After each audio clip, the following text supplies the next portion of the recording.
We'll return to Star Trek following these messages.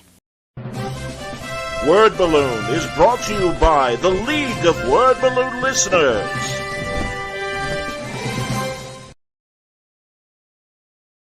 What I do today is what I've always wanted to do since I was a child. But what I didn't want to do was things that would be less stimulating, things that seemed more average or like, oh, I don't want to have to draw commercial content. Well, that's a great way to toughen yourself up, to get better as a draftsman, so that you've prepared yourself to be usable for the artistic marketplace that exists, and then maybe you can work yourself into a position where you can do the stuff that you specifically have a passion for.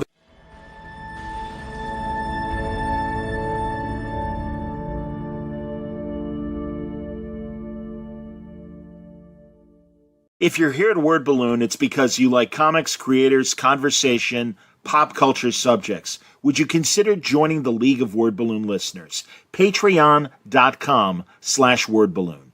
When you subscribe, you'll also be part of the Word Balloon Book Club, where Brian Michael Bendis and I will pick a comic every month to review and discuss live with the League on this show. Join the League today, patreon.com/wordballoon. Thank you always for your support, League of Word Balloon listeners.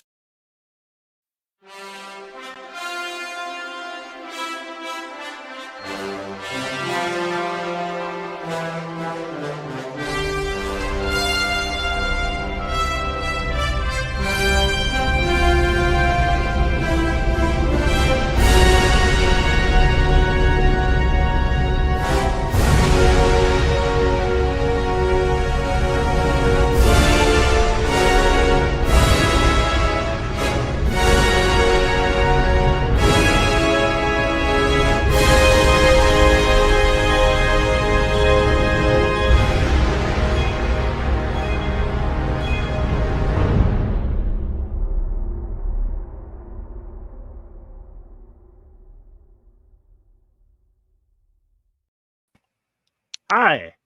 Welcome back. Time again for another Trek Watch here on the Word Balloon Network. It's good to see everybody, and it's been a while. We were all busy with conventions. Wayne is going to have a Star Trek Vegas STLV report for us later in the show, but we're also here to talk about the last two episodes of Strange New Worlds. Episode 5, My Eyes, or lack thereof. And 6, I'm finally in the Senate chair, and I don't know what I'm doing. I know. I'm What's the actual names of the episodes? I think they were better than what they gave us. They workshopped them into different things. I understand. I can't. Well, the Sailot that caught its tail, I know, is episode 6. Yeah, and episode 5. Right. Our ombudsman will give us episode 5. The Crazy House. That something about time, like the winds of time or some crap like that. They say time is the fire that burns. Remember that?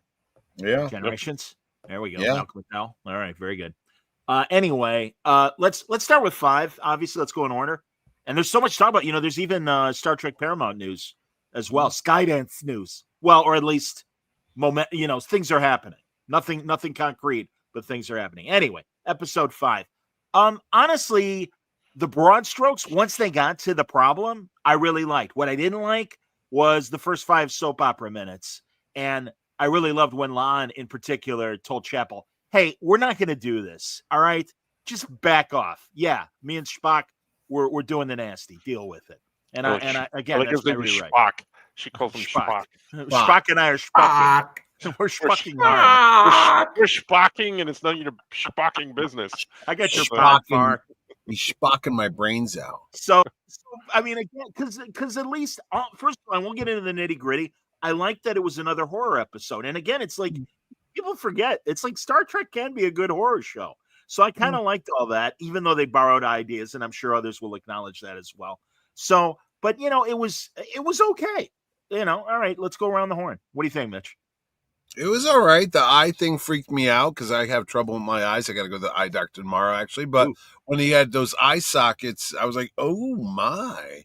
But I'm trying to think of, was that movie? Wayne would know. Wayne, what was the movie with the guy from Fairfield, Justin something, where they would rip your people's eyes out? Wasn't that movie? Yeah. Justin, he was in Galaxy Quest. What's that kid's name? Oh, Justin not Long. Justin Long. Justin Long. Wasn't he in a movie where they ripped eyes out just like that? Was it like Keep Jeepers Creepers or something? Oh, Jeepers Creepers.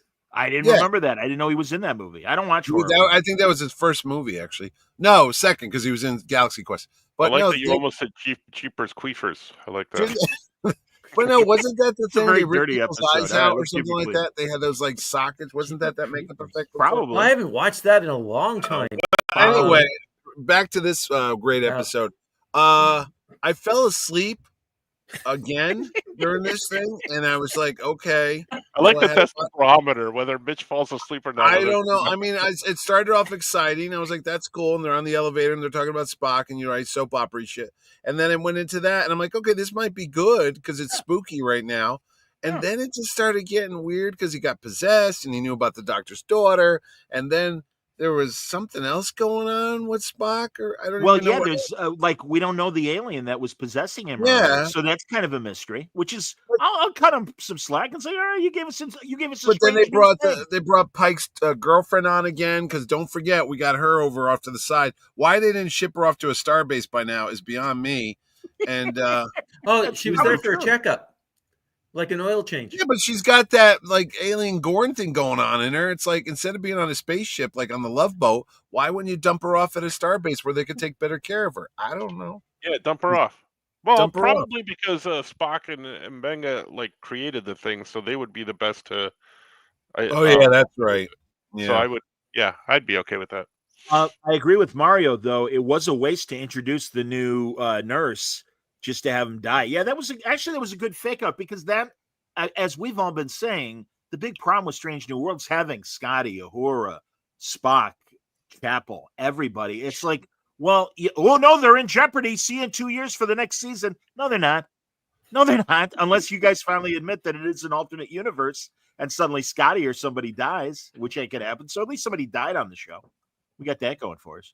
Oh, what's her name? Did a lot. Lopka. What's his name? Lon. No. Carol Kane. His wife? Oh, Simka. Yeah, Simka had something to do. I have an idea. I don't know if you want me to do it, but I have an idea. I'm trying to get that accent proper. I don't know what that is. It's also, the same. It kind of threw me a little bit. Why was she hamming it up for the camera? Oh, it's dramatic. Would you like me to do it again? For good memory for Ortegas' brother's documentary.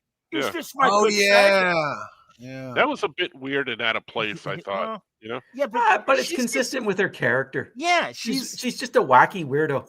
Yeah, and again, I get it, but it's really, thank God. And when we get into 6, she actually had something to do. Yeah, actually solved a problem. But it's incongruent. There's a big word for the rest of the series. Really, it's too weird. It's like, man, if you would just tone it down like half a note, I think it'd be all right. But yeah, I'm doing this thing with my voice. What's so sad? It's half foreign teacher and half Shirley Temple. I don't know if I want to do this on the Good Ship Lollipop. Go ahead. I only watched this Tuesday and Wednesday of this week. It's not even been 5 or 6 days. Yeah, but you were busy I know for the life. No, I know, but for the life of me, I can't tell you what happened. I don't know if I've been drugged or I've been mind wiped. I saw the thing with the eyes. I saw the possessed part, but I'm like, how did it end? And I'm like, I don't even know. Well, it had all the different time. And there was that guy dying, but he didn't have a red shirt on. So he died. He was brain dead. I remember him freaking out. Actually, that was cool. Didn't you think that was cool, though? Where it's like, wait a minute, he doesn't have a brain? Yeah, like Spock's brain. And then... yes, very much But how do they wrap it up? I really don't even care. I don't even know. I mean, that's how sad this show has become. We don't know. We don't know what that alien was that was possessing him. Yeah. The alien race that they were trying to help, which again, another strange new alien. So that's cool. Yeah. They thanked him for getting to the bottom of whatever their archaeological thing that they were trying to do.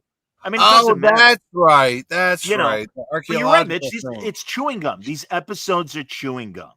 Once they lose their flavor, they're very forgetful. The whole thing on the thing with Dr. Corby and the Raiders Lost Ark thing, and then suddenly they revealed it. Yeah, I was like, well, these are like bits and pieces. Like if I took a comic book or 10 comic books and ripped 2 pages out of this one, 2 pages out of that one, 2 pages, and then stapled it together and threw it at you. Go, no, it's a comic book. See, it's got pictures. Well, It's got is. 24 pages. You're like, what is going on with this thing? Yeah, absolutely. There's no character development, is there? Not really. Well, but they abandoned stuff like Ortega's. No PTSD still, or is there a Gorn inside of her, and just like Batel? And also, where the hell is Batel in episode 6?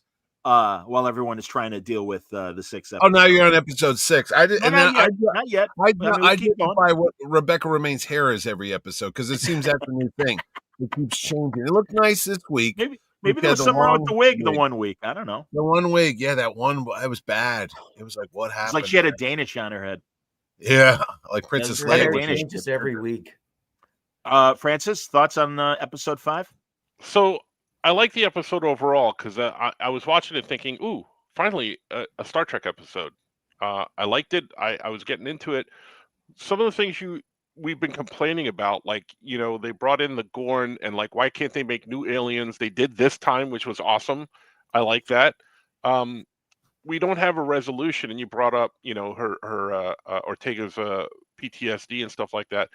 Like they're trying to do, like, almost like they listened to us because they're trying to do individual standalone episodes rather than the intricate like weaving of them. But they're not pulling off one or the other because they're leaving off tidbits of like storylines like Ortega's and stuff like that.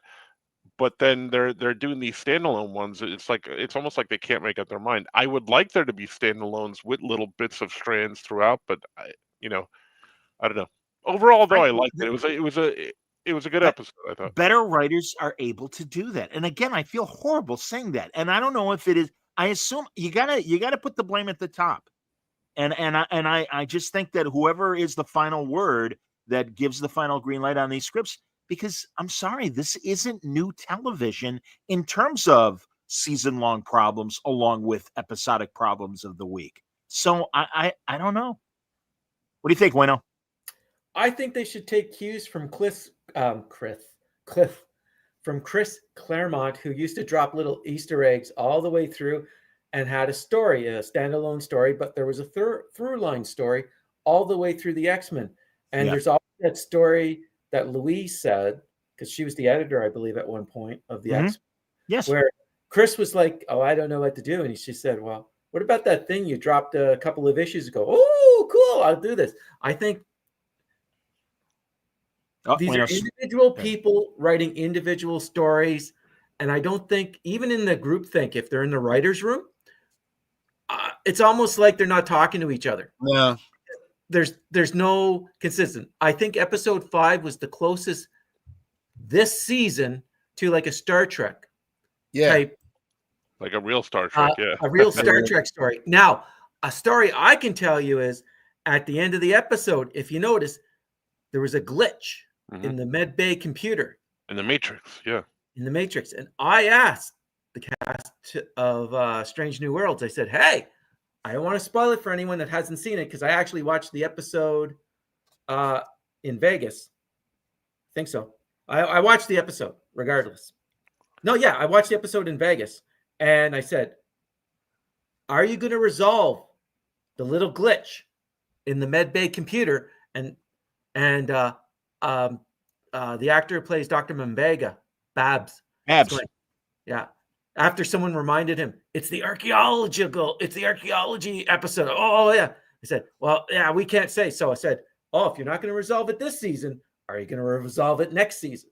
And no, we can't say anything. I have a feeling they don't even know. No, I was going to say it's not his daughter because they got rid of her. Remember? Yeah, she grew up. No, it's not the daughter. You got to remember, she comes back. Yeah, these aliens are non-corporeal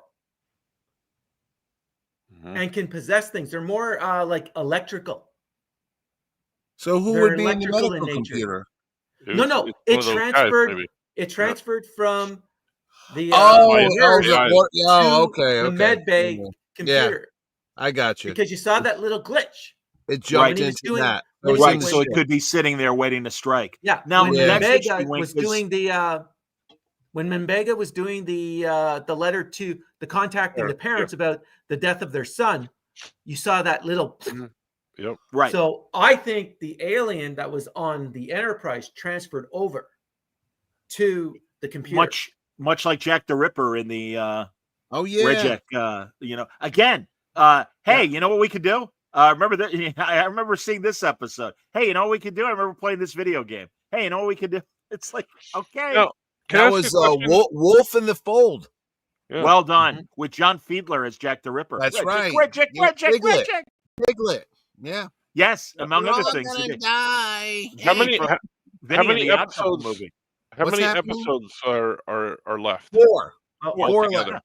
Yeah. Four Yeah. here, and then just next season, and then one more after that, right? 4 after this, then and then season 4, 5 or 6. 6 in the final season and season. But Wayne 5. said that was supposed to be a big movie, and they broke it up. He says They also at my little gathering with the Strange New World people, they said originally they were trying to negotiate. Paramount came to them and said, we want to do a 2-hour movie. And they said, I don't think we can do a 2-hour movie. And the final number of episodes that they negotiated down from 10 to none is 6. Right. So that was it's not a number that was like that was pre-planned. It was just this was a negotiation between Akiva Goldman, Paramount. Okay, we can't do a 2-hour movie to try to wrap things up. Well, you're not doing 10 episodes. Well, and I think it got whittled down to the both sides could live with 6. Sure. Right. Because what I was thinking is like the episode 5, they wrapped that up. Like, like I said, overall, it was a good Star Trek story. Mm-hmm. yeah. But then that little glitch, like, leads you to believe, Something's it's coming. coming back. Yeah. And then I started thinking, wait, how many more episodes do they have? Because if they're throwing this thread in here, and they have the Gorn stuff, and they have Ortega's PTSD, and they have all the other stuff that they're they're doing, the other captain, and are they gonna? They're definitely not going to fix it all this season, right? I don't know, because they left us hanging from the bridge from last season to this season was Gorn related, right? And they haven't resolved really any of that, right? Do you guys want to hear the next episode titles? Yeah. What's that? Yeah. Okay, episode 7. What is Starfleet? Oh, What that's is right. Starfleet. Go ahead. they're finally going to answer that question for us. Yeah. Episode 8. 4.5 Vulcans. Right. And a baby. Oh, that's bad. And a baby. Episode 9. Terrarium. Oh, okay. And episode 10. New Life and New Civilizations. Terrarium, like back in science class when we had the lizards and the. Exactly. Yeah. Oh, So maybe it's the Gorn. That could be the Gorn. That could be the Gorn. New life and new. I guess she's gonna New Life, New Civilization. And New Civilization. Yeah. Yeah. And All right. Well, so we got one more Goofy. Go. We got one more Goofy, unless they actually weave in a real story in the Vulcan episode. Exactly. No, wait till we get to number 6, because that episode I was screaming at the TV here because I was coming off of my Tripicon high, and I was like, "What in the f- is this all about?" I hear I you. mean, and it's very simple. Can we jump into that now? Are we 6? good with the other one? 6? Yeah, Sure. 6 I got more problems with than you can imagine. Listen to this. So there's the Farragut. First thing I see. Let me know first of all. Did you fall asleep or Go not? ahead. Did you fall asleep or not during the episode? That's a good question. No, I kept Okay, away. okay. All right, good. Because go I ahead. go, this is a story that I think I read once in a Star Trek novel. I might have, because in the last 50 years it's gone blurry. But I swear to God, I read a story about Kirk on the Farragut at one point in my life. And I go, okay, they're going to transfer some of that here. Was this going to be okay? It's going to be fine. I never, ever understood how you could have a Vulcan captain on a ship when Spock is supposed to be the only. I thought my life, I've screwed it up all these years. I thought he was the first Vulcan in Starfleet, unless I've been wrong all these years. So and then I started making my own canon. Maybe she's not from Vulcan. Maybe she's a Romulan. Well, no, she's got the ears and what's happening. And then I said, you know what? I do not get paid I don't get paid to write this show. I'm not doing their job for them. So if they want to put a Vulcan in there and rewrite all of Starfleet history in the old show because he was supposed to be the odd man out, I guess they're already doing it. But Why tell would me, they? Wayne, am I wrong? Was that? No, you're correct, because I'm going to get the name of the captain of the Farragut before, but Garavic. there you Yeah. go. I don't have to That was do the it. original captain for Thank you. Obsession. Yes. That we learned about in the episode Obsession. Yeah, Go and ahead. that's where we learned where the captain either dies. Yeah. The Farragut goes under major. There's a battle, major something. catastrophe that happens, and Kirk has to assume the command. It was like a battlefield promotion. The captain Well, he was was out. lieutenant. It's like Sergeant Rock. It's like that Sergeant Rock comic where he went from a private all the way to Sergeant Rock, because of all the other people dying. They're all dead, and he assumed the thing because he was the ranky thing. And I said, okay, that's fine, but the captain was not a Vulcan, and that bothered me right away. And then, did you hear the little bits of dialogue that they were weaving in from the classic William Shatner? That's why we're aboard her. I'm like, oh, come on. Risk. Risk That's is why we're here. what we're all about. And I'm like thinking to myself, he looked, and he starts off, oh, Stardate, whatever. He is so bored. Let me just tell you about this actor. I don't know the guy. Maybe one day he'll be at my show, so I don't want to take it away from him. But they picked the physical, and I'm not going to get it physical. This guy could never fight a Gorn. This guy can never fight Spock in a battle on Punfar. He could never fight Khan in the future, whatever. Maybe he's a great actor, but physically, even though Shatner had the little bit of gut and all this stuff, whatever, he looked like he could kick someone's ass and punch you out and get in a fight. This guy here, he couldn't even open a carton of milk. Okay, you know what? It's I can deal with that if this is the younger Kirk and stuff like that, and then he grows into the older one. But again, he with seems the old captain, already, though, dude.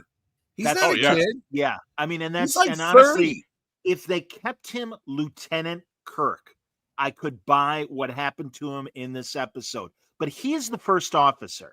Yeah, And I understand the one bridge crew member says like, well, he's been in command before, but never anything like this. BS, because what happens in any chain of command? Gee, I'm really sorry, Star Trek, New Trek, that I have to remind you that there is a military hierarchy here. But imagine well, that you're going to find out in episode 9. Yeah, if I may. no. Like, hold on. Let me finish my point. I have no doubt that Cadet Kirk led a team, that Ensign Kirk led a team, that Lieutenant Kirk, all the way up. You don't become first officer whose job it is to assume command all the time or in a dire situation. And fine, this was a unique dire situation. Okay, I'm sure there have been other ones. I don't buy that first officer Kirk is, I don't know what to do. Bull. No. Bull. Right. But no, I was going to say, when you met Riker, and again, it's different shows, he was capable of taking over that ship. Even though he was younger than Picard, he could do it. And that was the whole idea. Like the away missions, he was going to, because they can't have the captain go down to the planet. We were going to send the first officer. I'm like, okay, that all makes sense. Every show, even Voyager, when they had Chakotay, who wasn't supposed to be, seemed competent. This guy here, the way he's portrayed as Captain Kirk, you can't. I try to divorce myself from all the Captain Kirk knowledge and go, okay, this is a new guy. Yeah. But he doesn't come across as heroic. He doesn't come across as somebody who could kick butt. I don't know what he would be doing. Scotty by design looked tougher. Yes, I don't know. And let's get to Scotty in a minute, because that really pissed me off as well, frankly. But no, from the day I saw it, though, buddy, as soon as I said, "Oh, this is going to be the episode," because somebody said, "Oh, this is where he finally gets in the captain's chair," I go, "Dude, this should be monumental. This is something you always wanted to see. This is like Indiana Jones getting his whip and his scar and his hat, and I'm like, this is going to be monumental." When it was all said and done, I go, "That was it. That's it." And they tried with the music. This is where they should have really pumped him up. But they also forget their own history. They haven't watched anything. The Kobayashi Maru. All these other things. Yeah. There's none of that in this Kirk. There's none of that. No. Kirk in the movie, the J.J. Abrams movie, was Chris Pine, was more of the arrogant, tough ass. Yes. That was like, that guy's going to be Shatner. I could see that little Command quirky and stuff. charisma. Yeah, I'm yeah, sorry, I don't yeah. mean to step on you, but No, yeah, but man. this guy is. I don't know why they got this actor. I have do no idea. because Mitch, the producers think there can only be one alpha male. And sorry, everybody, because I keep stressing that I am a liberal, but I think only one alpha male white guy. Who, And Pike? I really think, yeah. But Well, even Pike is a tough dude. Pike, was like now, Captain. but even Pike is, hey, I want to hear what everybody has to think before I do but something. he And was Jim Kirk badass. is like that way. And they even messed that up because fine, they're in this tough situation. First of all, Scotty, nice insubordination, you twerp. Right. That also, as Mike points out, Scotty's supposed to be older than Kirk. Yeah. And Spock, and I always thought so. He looks like he just graduated from the carry. This little babyface jerk, I almost used the PR word, is like, oh, way to go, Jim. You screwed us up. Way to go, sir. With all due respect. No, there's no respect, Mr. Scott. Shut the hell up. Shut the hell up. And I didn't mind that he's like, hey, I need to think. I know what our situation is. But for him to then storm off like a little kid, I'm like, that is not Jim Kirk. I don't care how old he is and how experienced he is. That is not Jim Kirk. Sorry, you blew it. And again, they purposely, Mitch, I think, really fast on a tear. I really think they purposely cast a guy and write him to not be. And they're like, well, he's not there yet. He's not there yet. Bull. No. He was better last season when they had that episode with him and the other. I can't remember her name. Remember they got stuck on some like planet thing and La'an? It was a parallel thing. Yeah, was it Leon? Yeah, when they time traveled to Toronto and everything. He was better in that episode, and he was better in the one when they had that Romulan one that was kind of like the remake of the old show with the enemy one. Remember when they met the Romulans and he was at the neutral zone and he had to do that? He wasn't bad, but the way he was portrayed on this episode is like they went backwards. If you told me he just got out of Starfleet like a week ago, I go, okay, yeah, but no, you've already shown he was kind of a tough guy. He kind of knows what he's doing. He did a great job in that enemy. I can't remember the remake one, but it was the one where they're on the neutral zone and they had the Romulans on it. The rewriting the enemy. He was better then. But also in that it was an alternate history, and you could postulate that he was the captain of the Farragut and was already Shatner Kirk as opposed to Lieutenant. I don't know what the hell I'm doing, Kirk. So because that's why he came up with the robot ships pretending to be an armada and everything. And stuff. Maybe this episode I agree with you, written out of sequence. Maybe it was from a couple of seasons ago. No, again, it was that was in the future. That episode with the Romulans was a what if in the future the period of TOS. And that's why he was more like that. But again, I don't buy that First Officer Kirk, who likely was hell. All right, more examples of not captains that have had to sit in the big chair. Sulu, Scotty, DeSalle, Chekhov. Well, Chekhov in the movies. He faked it, but still. No, but in the movies, I thought he was good in 5. He had his good moment as captain in 5. Yeah. Warp speed now. But I don't buy it. I'm sorry, I don't buy it. And again, that's how they wrote it, and that's why.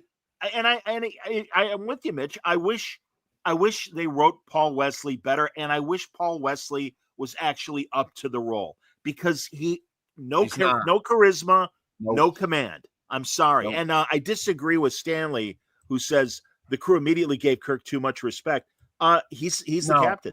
I mean, they said only Spock did because he's by the book, and he's like, "You're a senior commander now. You're in charge of the ship," and he did Uhura was as well. They all should be actually because it's a military command or whatever. Exactly. Supposedly, Uhura was being nice. I think Well, again, like they showed in the previous clips, they went back to that episode where he calmed her down when she was freaking out with Emmer's ghost and everything. I know, and she referred to it's like, oh, I've seen him do this before, and I'm like, but again, they say the right things, but you don't believe it because there's just this lack of character coming from Wesley.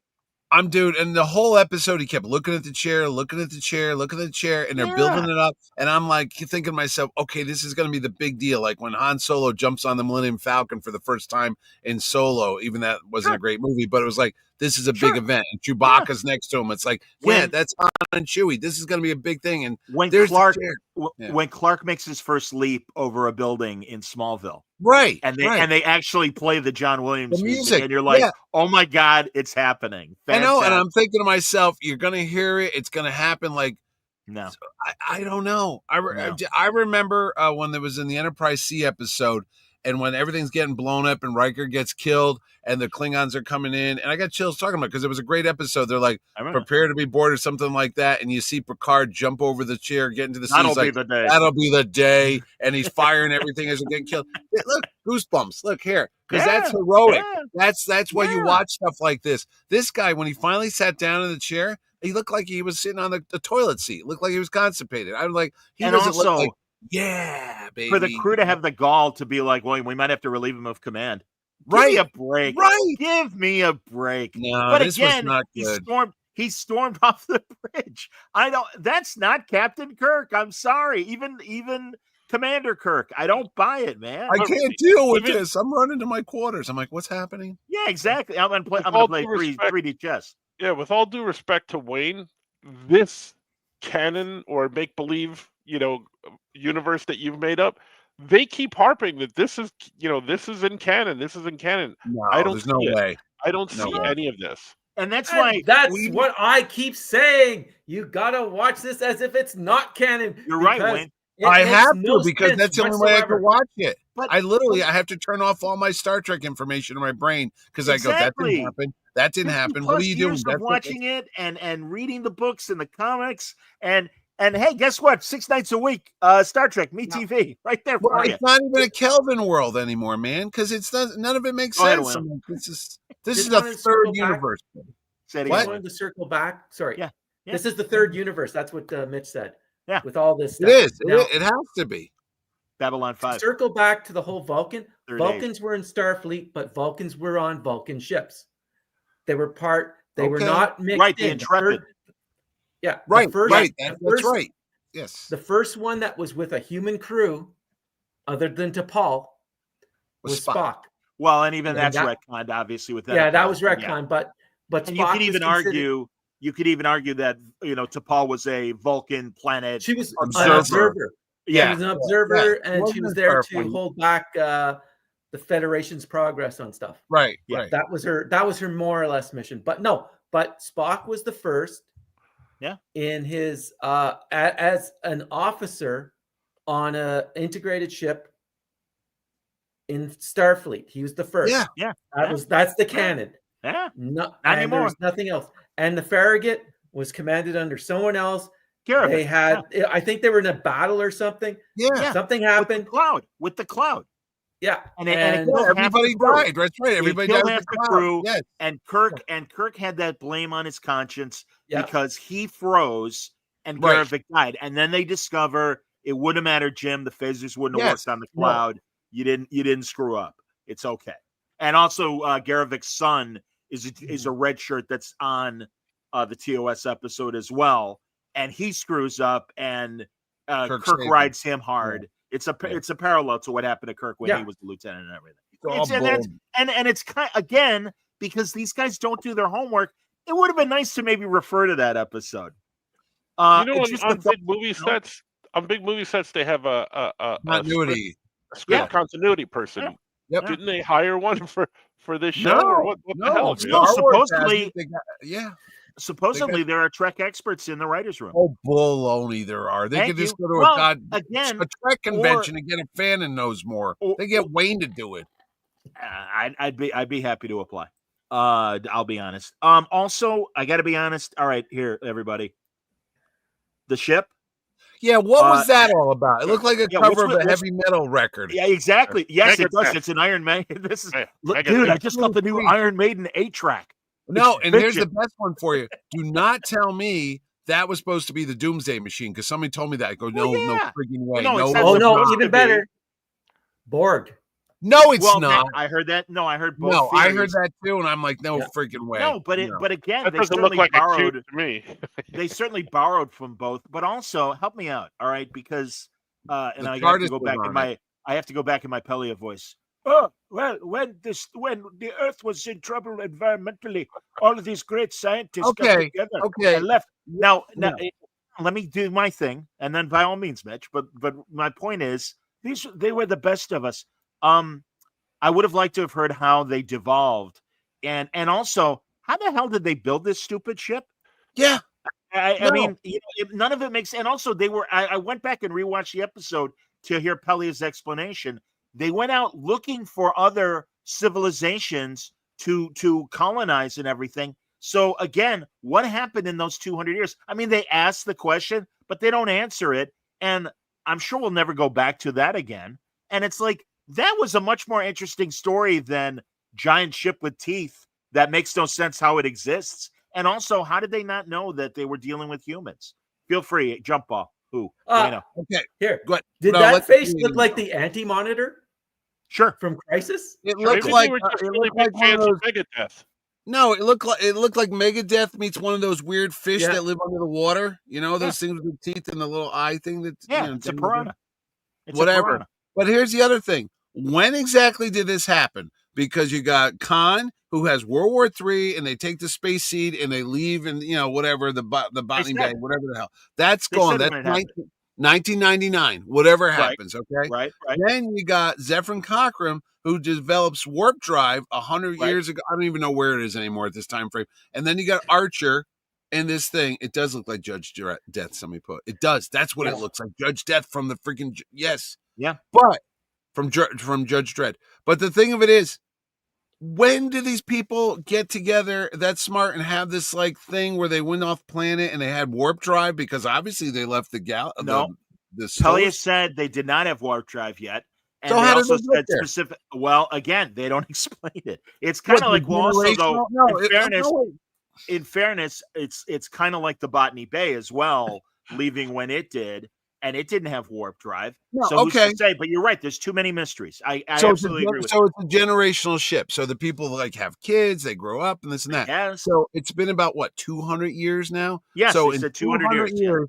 they've probably had 3 or 4 generations of kids, maybe 5, Sure. and they got More that than that. screwed up that they decided that they're not going to recognize fellow humans. They can't speak English anymore. They went and said, "Oh, look, they're one of us. What are they Right. doing out here?" What? Okay, Wayne, the writer over here, tell me why they got hit in the head. Star Trek Beyond. Someone watched Star Trek Beyond. What do you mean? What do you Explain, mean? Wayne. On Star Don't give me Trek the Beyond. flashcards. That's what the Trek movie? writers do. Sorry. Explain On Star yourself, Trek Wayne. Beyond, Go ahead. the starship crashed on the planet Right. and they devolved. Someone probably watched Star Trek Beyond and said, "Hey, this would be a cool idea. Let's do the same thing where they devolved, where Idris Elba doesn't look like Idris Elba anymore." Did he devolve, or was he angry about not being? No, useful it was anymore? it was an evolution into something else. I don't. Okay. See, I didn't get that. I didn't get that from the episode. I don't know that they devolved. I think I they don't were either. just stuck out there for a desperate. long time, and they were just harvesting all these ships. Okay, and so they everything. became cannibals. Is that what we're Well, saying? yeah, They that's became what. like cannibals. Yeah, that's what doesn't make Basically, yeah. sense. That's That's what- inbred cannibals, but yeah. But also, if they started with the best intentions, did a bunch of ships say no, and then they just started taking stuff? Yeah, I so don't why buy did that. I they? don't If we buy come that. in peace, why did they start just like Right. killing everybody, Right. taking their Lack of their supplies. stuff? No, Huh? well, I guess, yeah, lack of If supplies. they had a lack of makes sense. supplies, No, then they okay, did. no, okay, forget that. Where were they headed? Why were they blowing up planets? What was that all about? Pelia said that their original mission was to find other civilizations and recolonize, because they were taking the best and the brightest away from the dying Earth because of the environmental problems and World War Okay. III, So and that they were going to this other place. But I agree. They didn't find a planet, but they didn't found a bunch find of it, ships. but They when- found, and also they were going towards another planet to No, but take all when of its Kirk, resources. when Kirk encounters them, they're doing like a scientific observation geology bullshit. Right. The thing explodes out or something, Right. and then it attacks them. So I'm like, wait, so wasn't that planet? Didn't it have life on? Because didn't they say it was headed for somewhere else? I thought they said Yeah, they another were headed Sullivan's for planet or whatever. yes. So it's a habitable place. Obviously, people live there or something Right. lives there. Right. In all they're this looking- time, they never thought to go back That- to Earth. That's what I'm saying. Why didn't well, but where were maybe they they're- going? Maybe they were in deep space and they didn't know, they weren't able to get back. But again, that's what I'm saying. Because really initially, and I know I texted you guys and I'm like, that was all right. But then the more I thought about it, I'm like, no, this doesn't you make start sense. getting angry. You start getting nuts. So if they had done one little thing, writer Wayne, if they just said, "Oh, they contracted like like a freaking mad cow disease or something, like their food went bad," all I need is one line to say that's what drove them insane. Yeah, so Mitch, I was thinking the same thing. Yes, right. Like so, maybe an alien took over them and they went insane or something. They saw that that before the ship exploded. Oh, you know something? I caught a little bit of one of their log tapes, and it explained what happened to them. The food got tainted. The oxygen aboard the ship screwed up their brain, and they were all fucking high. That would be fine, but they don't tell you that. I don't. Dude, we had bad mushrooms. I don't get paid to write that. Exactly. That would have been fine. Franco has the theory. One of the other issues I had with this, go on. Because they had other ships in there. Right. They were stealing technology. Right? Yeah, so Klingon ships. They never went through and saw any of the humanoids in there, because the only time they stopped attacking was when they saw Pike's face. Right? Because oh, he's human. But then why don't you go, hey, how you doing? My name's Herb. Exactly. Hey, I'm Bob. Don't shoot, I'm Herb. And they never encountered any other humans before. I hear you, man. They had all these other ships in there. They even had the TARDIS. I saw it a still frame. It was like in the background. Somebody was being a wise guy. They had the Doctor Who's TARDIS in the background. I'm like, okay, well, that's a joke. But still, they had all these other ships in there. Like you said, I'm like, well, no one spoke up. Make sense. Hey, they look doesn't human. make sense. Yeah, it really doesn't make sense. It's like a low rent Borg. Well, yeah, but again, we needed some sort of connection other than hey, by the way, 7,000 people died.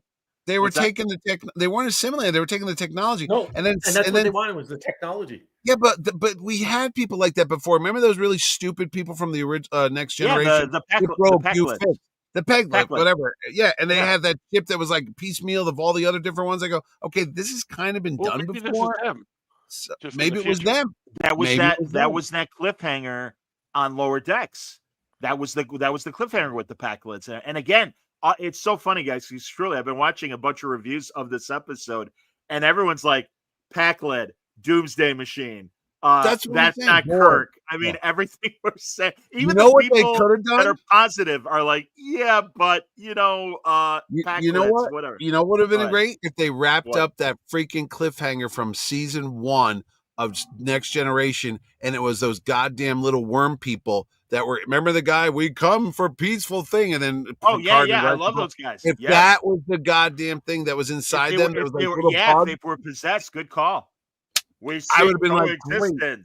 They would have wrapped up a Next Generation plot hole. Mitch, they haven't watched that episode. I don't know how to break it to you, man. They don't watch these things. I'm listening to you guys talk about this week after week. I'm firmly convinced that these writers don't watch old Trek episodes. Yeah, because I can find 50 things on it, like, oh, that's this and that's that, and this one, oh, that's a line from the movie. Oh, look, Mr. Scott, are you a miracle worker? Here we go. It's the miracle worker bit, Well, come on. Jesse Gender, who I do occasionally watch because I'm always interested in what, and I believe she identifies as her because I've heard people refer to her as her. So I will say that. She keeps making a very good point. They think they're doing us good fan service by some of these things. No, they're getting us mad. But the things that they choose as fan service, all it does is annoy us because then they leave out the stuff they should know, like following the story. But they give us, I'm going to need a miracle, Mr. Scott, and our risk. That's why we're here, and all that BS. No, it's ridiculous. And God, she said she made a point about also the space time adventure episode and Uhura's character in the holodeck. And her passionate piece about, this show is so important. This is valuable.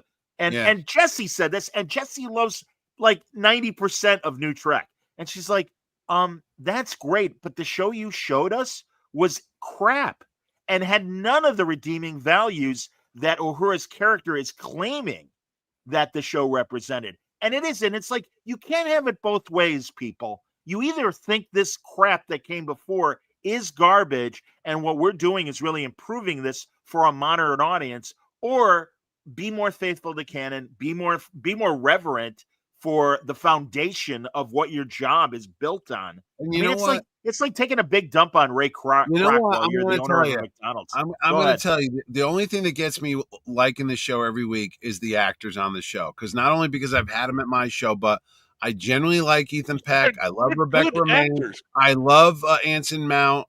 Every single person. Uhura, God knows I love Chapel more than I should. But I'm just saying, I like even Scotty's is a little bit of annoying to me, but I'll take it. And Carol Kane, I liked her since the 70s. Sure. Every one of the actors are great, and I love what they do and this and that. It was like Doug Jones when he was on Discovery. I love Doug Jones. I love his portrayal. I love what he's doing. But overall, when you put them together and you don't have a good written script and it sucks, and I have to keep sitting there biting my tongue and going, but I like Ethan Peck. Oh, I like Rebecca Romaine. I like all of them. I don't like I Fly the Ship too much. She gets annoying with that because it keep constantly weaving that into there. When she's like, "Can they fly the ship?" I go, "Yeah, we get it. You're the navigator. I get it." Yeah. It's really Yeah. awkward. Yeah, it's not natural. No offense to this other person that you brought up, but I said that like a few episodes ago when we were talking about it. It's like they're trying to do this fan service to us, but they're not nailing anything. They're not giving us what we want. They're not answering any questions. It's all, and I agree with Mitch. I like a lot of these actors. I think they're actually really good in the roles. The storylines are what are killing it for me. Yeah. Well, go ahead, Weno, and then I got in Martin Quinn's defense of his Scotty accent, that's his actual accent. I have no problem with that. I'm just making fun of the character. No. But some people have said they that. think they're laying it No, out. not us. It's a bit thick, dude. I'll tell you that. Oh no, but it is. It is. Yeah, but then Grant Morrison's kind of thick, and he says, "Oh yeah, no." But Martin Quinn he's definitely Scottish. Yeah, no, I'm not. I'm not cool. knocking the guy's accent. I'm just the bullshit. That's not Scotty. Scotty doesn't act that way. He's older. He should be older. He also, I'm sorry. I felt he was so insubordinate to Kirk, and it's like, dude, you know what? That's your superior officer. Go ahead. The Scotty I know writes text manuals. Remember that? He was like writing text manuals like that. Like that's what he does on his off time. He reads technical manuals. He builds stuff. He's like this old house. He's like a carpenter guy. That's Scotty. This guy here, he's I don't know what I could do. I'm like, wait a minute. Yes, you do know because you're like the guy. You're like the head tinkerer. I don't know what's happening there. I agree with that. Absolutely. One problem I have with their attempts to show, if this was an attempt to show the beginnings of the chemistry between Spock and Kirk, Spock's speech. Ethan Peck aside, although it is part of his performance, Ethan Peck's performance as Spock is too poker faced, and what he is not showing that Nimoy was always able to do. Quinto had difficulty with it, and but it seems like Ethan does as well. He's too blank when he tries to be a bit more empathetic. Yeah. Nimoy had a way of softening, but still maintaining the Vulcan demeanor. He did. And that might be a really tough trick to do and might require a little more study. You know what? Honestly, practice. But my point is, though, when he was trying to give the pep talk to Kirk, I really, when he's like, well, your attributes being human are much more, you should really lean on that. Bull. It would be Jim, or he doesn't have to call him Jim. He doesn't even know him that well. But again, Nimoy was able to do it in a softer way that right now I'm not getting that at all. No, I'll tell you what. But Nimoy could honestly, it seems so like cliche. He could pull it off with a raised eyebrow. That's how good an actor he was. He could say, "Captain, we know you," and Kirk's like, "Do you really mean that?" And he would look over at him and he would just do like that. Well, or even again, even just softening his voice a little. I mean, it's that. But again, Ethan Peck is a straight line, and again, honestly, his facial feature is usually kind of way too neutral. The times that he's trying, even when he was doing it with Chapel, and like in episode 5, I know you don't trust me, or I know that you want me to rely on believing in you.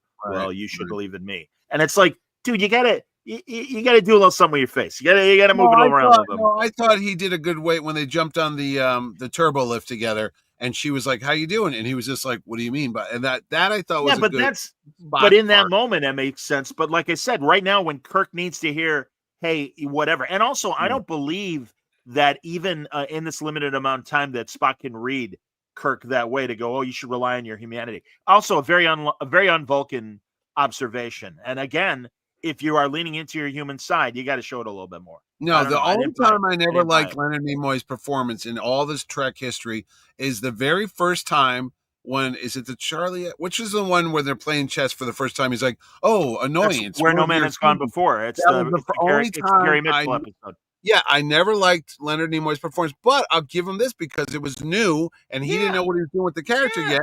So you kind of go, well, it's like watching early MASH. They don't know who they are yet. They'll grow into the character. That's the only time I never liked Spock on the old shows because it wasn't normal yet. Even when they showed the menagerie, when he's like yelling, like, Fulton's already screaming orders out like he's on a boat.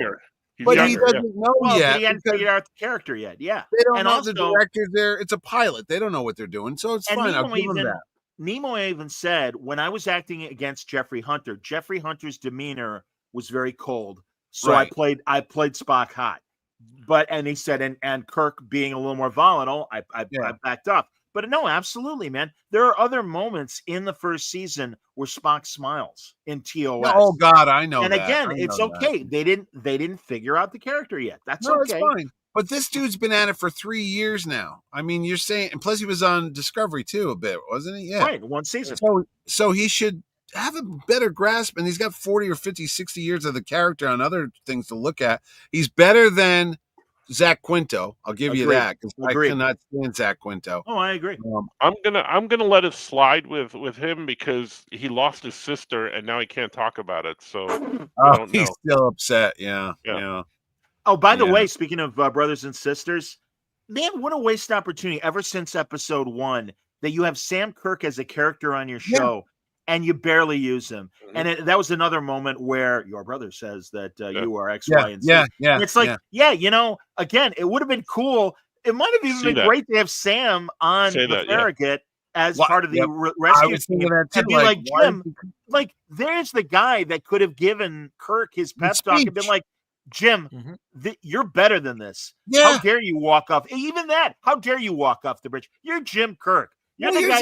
You beat the no-win scenario with that's not the brother I know. Yeah, that's not the brother I know. Yeah. How many times do you see your brother in space? You're on a ship. It's like, hey, let me beam over, see if my bro's okay. That's the ship he's on. They all got hit. I'm worried about my brother that you only pay so much and he's only on so many episodes a season, and it would cost us too much money to put him on another episode this season. So I don't know what happened there. And then the weird stuff. Dumbasses. That's what happened, Mitch. They are dumbasses. No, then the Simka comedy, like the brevity. She goes and gets old telephones. I remember in the 80s when I was working with the rock bands, and I'm like, okay, fine. I'm 5,000 years old. Okay, Yoda, we're good. We're all fun here. But she's thrown out all these 80 references to, and then I'm like, well, if you're going to go back that way, how are things during the eugenics war when shit hit the fan? How are things when everything went south with, what was the guy's name that, how come she doesn't recognize? Hey, look, it's Susie Hitler. Wait a minute. No, and I'm like, I remember someone else with that name. What did Avery Brooks? What was the character's name when they had the big revolution? Oh, Bell. Gabriel Bell. Gabriel Bell. It's like it's like, I guess no one's ever watched that. So, because if you never watch any other Star Treks and you just watch this and this is the only thing you've ever watched, you're fine. You don't care. But if you're old like us, and I go, wait a minute, if she was in the 80s, then she would know this and that and that. Where are we right now? But I'm like, you know what? Don't even think about it anymore. I'm just watching it. I don't care.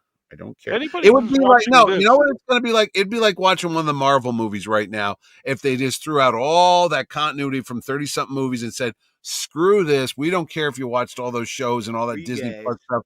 We're done. We're just starting from scratch. And then you go, yeah, but wait, that's not the Spider-Man. And then we don't care.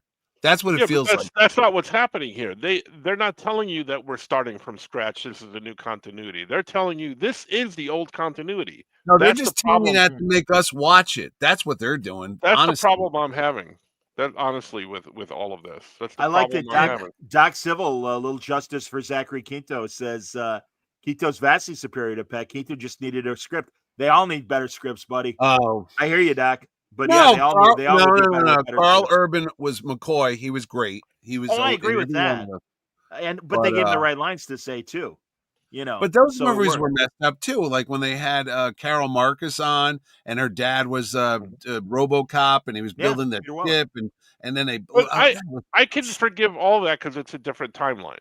So Right. I'm, there's inconsistencies. I'm okay with that. Again, that's not what they're doing here. That's not what they've told us. Yeah. No matter how many times Wayne says this is a different continuity, and he lives in his alternate universe. No, wait a Keep second. saying. What's happening? Yeah. Wayne knows what's wrong. He's just what keeping was the himself safe. panel? No, Wayne went to a panel, didn't he? No, I didn't get to the panel. You had one job, Wayne. Yeah, there was a panel at Star Trek Vegas last week that was called I didn't. This Canon Matter. Yeah. What I happened? don't think a lot of people went to it because it was in the smallest place. Oh, because they wanted nobody to go to it. That's why. It was in the DeSalle porta potty. Oh, it was in it was in the Vic. The Vic Fontaine room. Yeah, it was. That's where it was taking place. No, I knew there was a Vic Fontaine room. I knew there was. Yeah, one. no, it was actually taking in the Vic Fontaine room, not in the where the Trexperts were set up. Yeah, but did no one record it? It's not online anywhere. I don't see. I tried to look. I looked all week. I couldn't find it. You know, a good blog convention puts all their panels online, so people that weren't able to go to the show could go download it and listen. Maybe on the word balloon for the audio, or maybe you can go to the video. That's what a good convention does. Back to you guys. It's true. It's true. I would have loved to hear that. Can I ask who was on the Canon panel? Was it the writers? I know Mike Sussman, one of the Enterprise writers. Yeah, feel free to look it up if you want to, Weno. Yeah. But yeah, I know Mike Sussman. Mike Sussman, by the way, pitching to Skydance a Archer TV show with Bakula as the president of the Federation. Oh, please no. Please, yes. Of all if you're going to go back, hold on. Let me make my plea. I agree. I want to see shows that move the ideas forward. That said, if we are going to go backwards, at least that would be interesting as a West Wing. He's president of the Federation, and we get into the politics of the Federation first coming together. And there's good ideas for stories there, in my opinion. Feel free to disagree. You know why? You know why? It's not worth it now because it contradicts so much stuff from these shows we just watched. Why would you would just get more of a headache. You would be like, wait a minute. It would be in a period before Pike and after Enterprise, which they haven't touched. So I would be okay with that. Do you have the info, Weno? Yeah. With Trek movies, Anthony Pascal, Laurie Ulster, Brian Drew, and Matt Wright with special guest Mike Sussman. Okay. I only recognize Sussman of those people. But that's Is fine. Pascal related to Amy Pascal from Paramount or whatever she was at? I don't know who that is. Fox? That was the girl that ran all the Spider-Man movies over at Sony. Oh, I doubt it. Well, maybe she's related. I don't know. Maybe she's Pedro Pascal's cousin. Exactly. Anyway, we can. I want to let Wayne show, and then I'll save Trek news for the end. No, you guys keep go, talking Wayne. for a minute. Oh, okay. I was going to let you do your photos, but if you're not ready, feel free. No, I was just seeing. Are you looking up Amy Pascal like we really give a goddamn? No. I was just checking the if they actually might have put the panel on their website. That would be nice. Oh, are there videos of the panels? Wait, I'm just looking right now. Because I just looked on YouTube, figuring because that's where I've usually found recorded panels before. Yeah, I'll have to do a little more research on that. Johnny wanted me to do a video intro for Wayne's pictures, but I didn't. So Hey Wayne, can I ask the question? Was Old Trek represented? I know Mr. Walter Koenig wasn't there; he was ill. The only main old Trek person was Shatner. And there's Takei didn't travel. Maybe he can't anymore. Takei wasn't there. Walter, from what I've heard, is not in the best of shape. Yeah, correct. Yeah. I think even George has some issues because he wasn't traveling. You know, when he was on Colbert last year, whenever it was, they introduced him already sitting down. So I have a suspicion mobility might be in it. And again, the guy's in his 90s. He's in his 90s. I know people in their 50s can't move around too much. Hey, how you doing? Welcome to Word Balloon. Sorry. I'm working at it. I got an No, but appointment this I'm week. serious about it. I mean, God bless these guys for making it to 90. My dad made it to 60. I wish he was here. Couldn't agree more. Couldn't agree You know? more. Absolutely. I love when I had Lee Majors cancel on me, and I had people write me letters about how dare you. I go, you know what? Don't even let me tell you what I really think, because I'm like, are you effing kidding me? The man's 80-something, 88 years old. He has leg issues or whatever. He couldn't make it. Oh, I was coming. Oh, I'm sorry. I'll go. Or when we had Adam West die on me years ago, people were getting mad at me. I go, oh, I'm sorry. Or Jim Shooter, God rest his soul, was supposed to come, and people were mad about it. I'm like, do you hear yourselves? Do you hear yourselves? Because you're stupid beyond words. You really are. And there's no other word for it. I don't know if you have a mental disorder. I don't know if there's something wrong. You got hit in the head. But the fact that you're upset when an elderly person can't make it to a show because of a health issue, they get irate. I'm like, they watch the reruns, and they don't think about that. You know, that was 50 years ago, and he was. Yeah, and, I know. You know, and well, I know you and I know because we lived it. But again, sometimes people forget. They don't realize. Oh, I love when they see the actors at my show, and I hear that all the time. Oh, she got old. So did you, you fat ass, dumbass. Oh, I know. Oh, she got old. No, really. So Stanley wants to know, how was Terrificon and TrekCon? It was terrific, Stanley. If you weren't there, you missed out something on your life you'll never get back. So I can't help you with that. You know.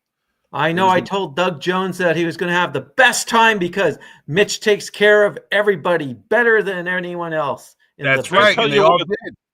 Can I tell you what a delight that person is? I love Doug Jones. Doug Jones is a sweetheart. Yep. Mm-hmm. That's cool. That's cool. Everybody was great. Everybody. And it was so great. I said, screw Star Trek. I'm doing it the same weekend as Trek Vegas again next year just to piss all you people off. That's right. Carrie from Splash Pages agrees. Terrificon was amazing this year. That's right. Carrie was there. Yep. She saw my resting Mitchie face. She actually was going to make a T-shirt on it. The Splash Page people are letting me use their video on Bloom's YouTube channel. So I will have this week. I did get a lot of compliments, John. Let me finish. God bless you, son, and I appreciate it. But let me finish the commercial first. The first panel that they posted is the Shooter tribute panel. I'll have that. Up. But thank you, Mitch. I didn't mean to step on my own compliment. No. I got nothing but compliments across the board, and they were like, every panel was a home run. Suntress was on key or on par, whatever the hell he was on. Something. On point. But anyway, he was on drugs, and whatever was on was drugs. Lots of drugs.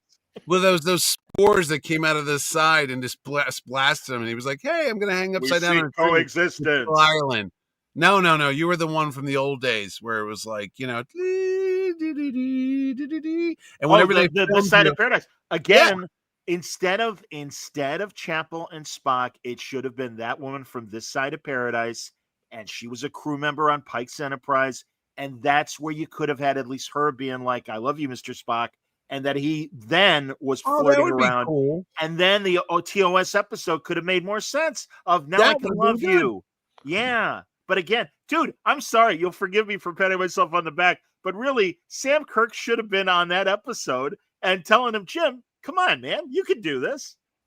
Yeah, let's just say that. It's kind of like when I yelled at Karen Allen and told her how Indiana Jones' Dial of Destiny should have ended, and she was crying, laughing, and the audience was clapping for me. I go, yeah, no problem. I would have done it for free, but instead of getting James Mangold for $200 million, but whatever. Check the comment, Mike or Mitch. Probably a little cheaper on the finances than Trek Vegas, at least. Yes, damn right it is. Yeah, I would think so. Damn right it is. And we had a lot of those people there. We've had Rebecca Romaine, Ethan Peck, Celia Rose Gooding, Jerry O'Connell. Jones, Jerry O'Connell. Yeah, well, that's right. He was voiced on Jonathan Frakes. Frakes. And Terry Farrell, and the Now Visitor, and Armin Shimmerman, and Andrew Robinson. Yeah. I had Renee Aubergenois years ago. I've had Tony Todd. Guess both of them, God rest their souls. But yeah. No, it's you don't always have to go to Trek Vegas, Wayne. Well, yeah, listen, I respect Wayne, his love for Trek. That's one of the reasons why I'm glad he joins us on these shows. Also, Wayne, before we wrap, I will want an Alien Earth review. God. Oh, interesting. Really? All right, save it though. A little good tease. Good tease. But right now, here I'm going to put up. I'll Do put I up have to? I'll put up the photos. No, Eventually, yeah, I'll do the photos. The photos are good. yeah, let's do the photos. That's positive. Here we go. Boom. Boom. Okay, that's All right. me. Oh my! Right in the middle. I like your my favorite Martian antenna. Yeah, yeah. Who's the I was guy doing behind- that. Sorry. Who's the guy behind you? Well, first, yeah, go through the row, Wayne, from left to Oh right. shoot. It's the Is that cast from Rosario?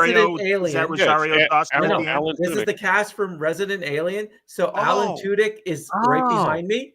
Yeah, Robert Duncan McNeil has the hat on, because he's and the the three producer ladies. or a director. Or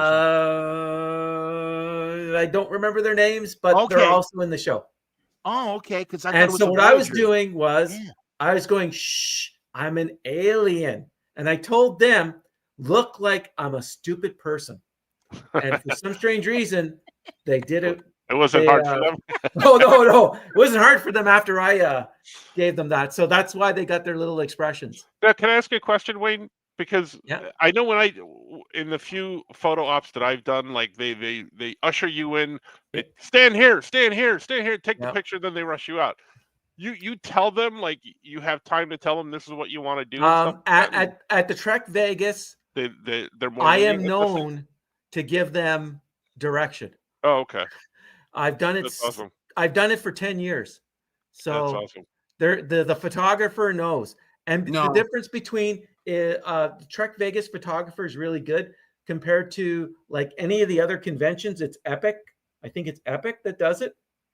And Not mine. No. and so you're in and out. But even with the Epic ones, I will always go in front of the actors and say, "Hey, let's do this," because I know that fucks up. Sorry, that messes up the photographer, and they get a little cheesed. And I said, "Can we do this?" And I usually get a yeah. I've not had a no so far. Can I Respectfully, let you in Nate. a little behind the scenes secret? They usually don't mind it if it's not like 2,000 people waiting outside. But most of the time, if you go up to the actor, because they're used to taking direction, that's what they freaking do for a living. If you go up and say, "Hey, would you mind pointing to this, or would you do this, or you pose like that?" 99 times out of 100, unless they're a douche, like I've had at some shows, they will do what you want. Because I've even when I'm not doing my own show at New York Comic Con, when I go to talk to someone, I go, "Hey, could you do this?" They usually will comply and do it. Unless you're Famke Janssen, because she's well, there's well. and then there's some other people that won't go 10 feet in the air. You have to stand behind a plastic shield and boxes. We won't say who. Susan Sarandon. But anyway. Okay, so we know these people. Wow, look at Jess Bush. Oh my God. So oh my God, I would have lost my mind. And also Christina looks great. Go ahead, Wayne. So this was my, hey, I'm Bob Hope, obviously an older reference. And I told Ethan Peck, look, like, dude, like, what the You got my girls. is going on? You got my girls. And I did the, hey, look at me. And I don't know how that's Bob Hope, but I like it. Go ahead. I don't know. Bob Hope. And the important thing is, this is Trek Watch Wayne at Star Trek Vegas this year. So I have the red, I have my red hat, my red jacket, and your tricorder. And my tricorder. Did you tell them about the show? It's okay. No, they say you hate us. I was going to say, exactly. Yeah, the guy who co-hosts, he hates you. Wait, isn't that the guy from Terrificon on that show? Why is he hating on us? That guy sucks. Okay, oh man, seriously, I would lose my mind with the way. Ooh, look at that! Oh my God. So I said to Jess, "Can you do a sexy pose?" Yeah, with my phaser. And she did it. I went, "Ooh, isn't this God bless fun?" her. Way to go! Oh, Way to go! Yeah. All right. There's Chapel, ladies and gentlemen. I'd watch the cancel whole show. Cancel that show. So this is Mitch's favorite friend, Sam Jones. Sam Jones. Anderson. And Melanie Anderson, right? Yeah. So I had them with these like ray guns, and I had my lightsaber with me. So I had it on red, but it doesn't really light up when they do the photos. So yeah, I was dressed up as a. I didn't know they get non-Trek actors there. Is that like a new thing? Yeah, this has been for the past 2 years. They had last year the Galaxy Quest and the 13 Monkeys cast came in. Well, isn't it because it's not creation or whatever anymore? It is still creation, but creation doesn't have the Star Trek license. Oh, that's why. So that's why it's ELV. Yeah. And also, I know Space Above and Beyond was there. Yeah. with an That was Space. just Kristen Cloak and Yeah, but still. Glenn Wait. Morgan and another guy, but he was only on one episode. And also Space 1999 because Barbara Yep. Bain was there. Barbara Bain's still alive? Yes. Oh. Cinnamon. There you go. Mitch, make a note. Wow. Next No, year, honestly, how old is she? Like, I'm not kidding. Has to She's be in 99? her, I think, 90s. She Because has she to. was in a could be in wheelchair. her 90s, sure. Hey, man, June Lockhart's still alive. She's like 100. Yeah. Oh, I got to do the music. All right. Done by Johnny Williams in the cast. Johnny Williams, absolutely. All right. Now, Who's that? this is Gigi Igley. Oh, from She was on Farscape. Farscape, yeah. But she was Oh my also on God. Star Trek Continues. Wow, look at her Oh. with hair. She Was calls she me all the Zan? time, Was she the honestly. blue dude. chick? Was she the was she Zan? White- She was the chick with the white Jaina. hair. White hair. Okay. Oh, okay. So Yeah, it's not the chick with white purple hair. one. No, I like her. she calls That's the- all the time. Honestly. I forget the name of her character, but when they're about to freeze John Crichton and he's talking to Dargo and he's like, I got good news and bad news for you. And he goes, what's my bad news? He goes, you're going to be frozen for the next 40 years. What's the good news? Jada and I are having incredible sex. And he laughs his ass off and then they freeze him. It's like that was one of the best moments of Farscape. I'm having great yeah. sex. I know you're going to be screwed for the next 40 years. Okay, so who do we got, Weno? This is Who's me and the Delaney twins. Oh That my was from the God. Voyager episode. Oh my Wow. God. Man, they still look great. Way to go, Delaney twins. I'm a big fan.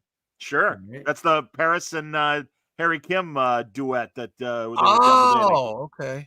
Sure. There's They- the Captain Photon photo with all of us. Oh my God, that's great. Is And that it's black and white. Janeway? Yeah. So here's the story, because it's going to get me in trouble. Uh-oh. Oh yeah. These guns are loud and colorful. Uh-oh. What guns? Oh, I have guns. The guns from the previous one. the Oh, Flash. okay. Photo. Yeah. These guns Right. are very loud Okay. and very colorful. I had what you would call a senior's moment. Uh-oh. So I wasn't really thinking Oh, no. when I did this, Oh no. since the guns are at Kate Mulgrew's head around her Oh, ear. no. I pressed the buttons. Oh boy. And she Oh, you shot out. didn't. Yeah, I did. Oh, I did. I shot up. She shot up out of the chair and she said, God damn it. Or no, or either that or for God's sakes, stand down. Stand down, fantastic. Janeway, I got the hell out of there as quickly as possible. Oh, I'm so sorry, Wayne. That had to Oh, you no, had no, to no. die to- Again, I just Blank. I had a yeah. moment. I No, had but a moment. is that before this photo or just as it was Oh happening? no! If you look at her face, look at her face, she's going, "What the fuck is going on?" Because I was pressing I just wasn't thinking that. I knew they were loud, Oh, and they you- were. Did you buy her Ah, yeah. something later in the weekend? fuck, I'm so man. sorry. Please. And then I was so glad that I was in my red outfit when I got my signatures from her, because She Oh, did wait. it. Ooh. she did Is not that Jerry recognize. Ryan?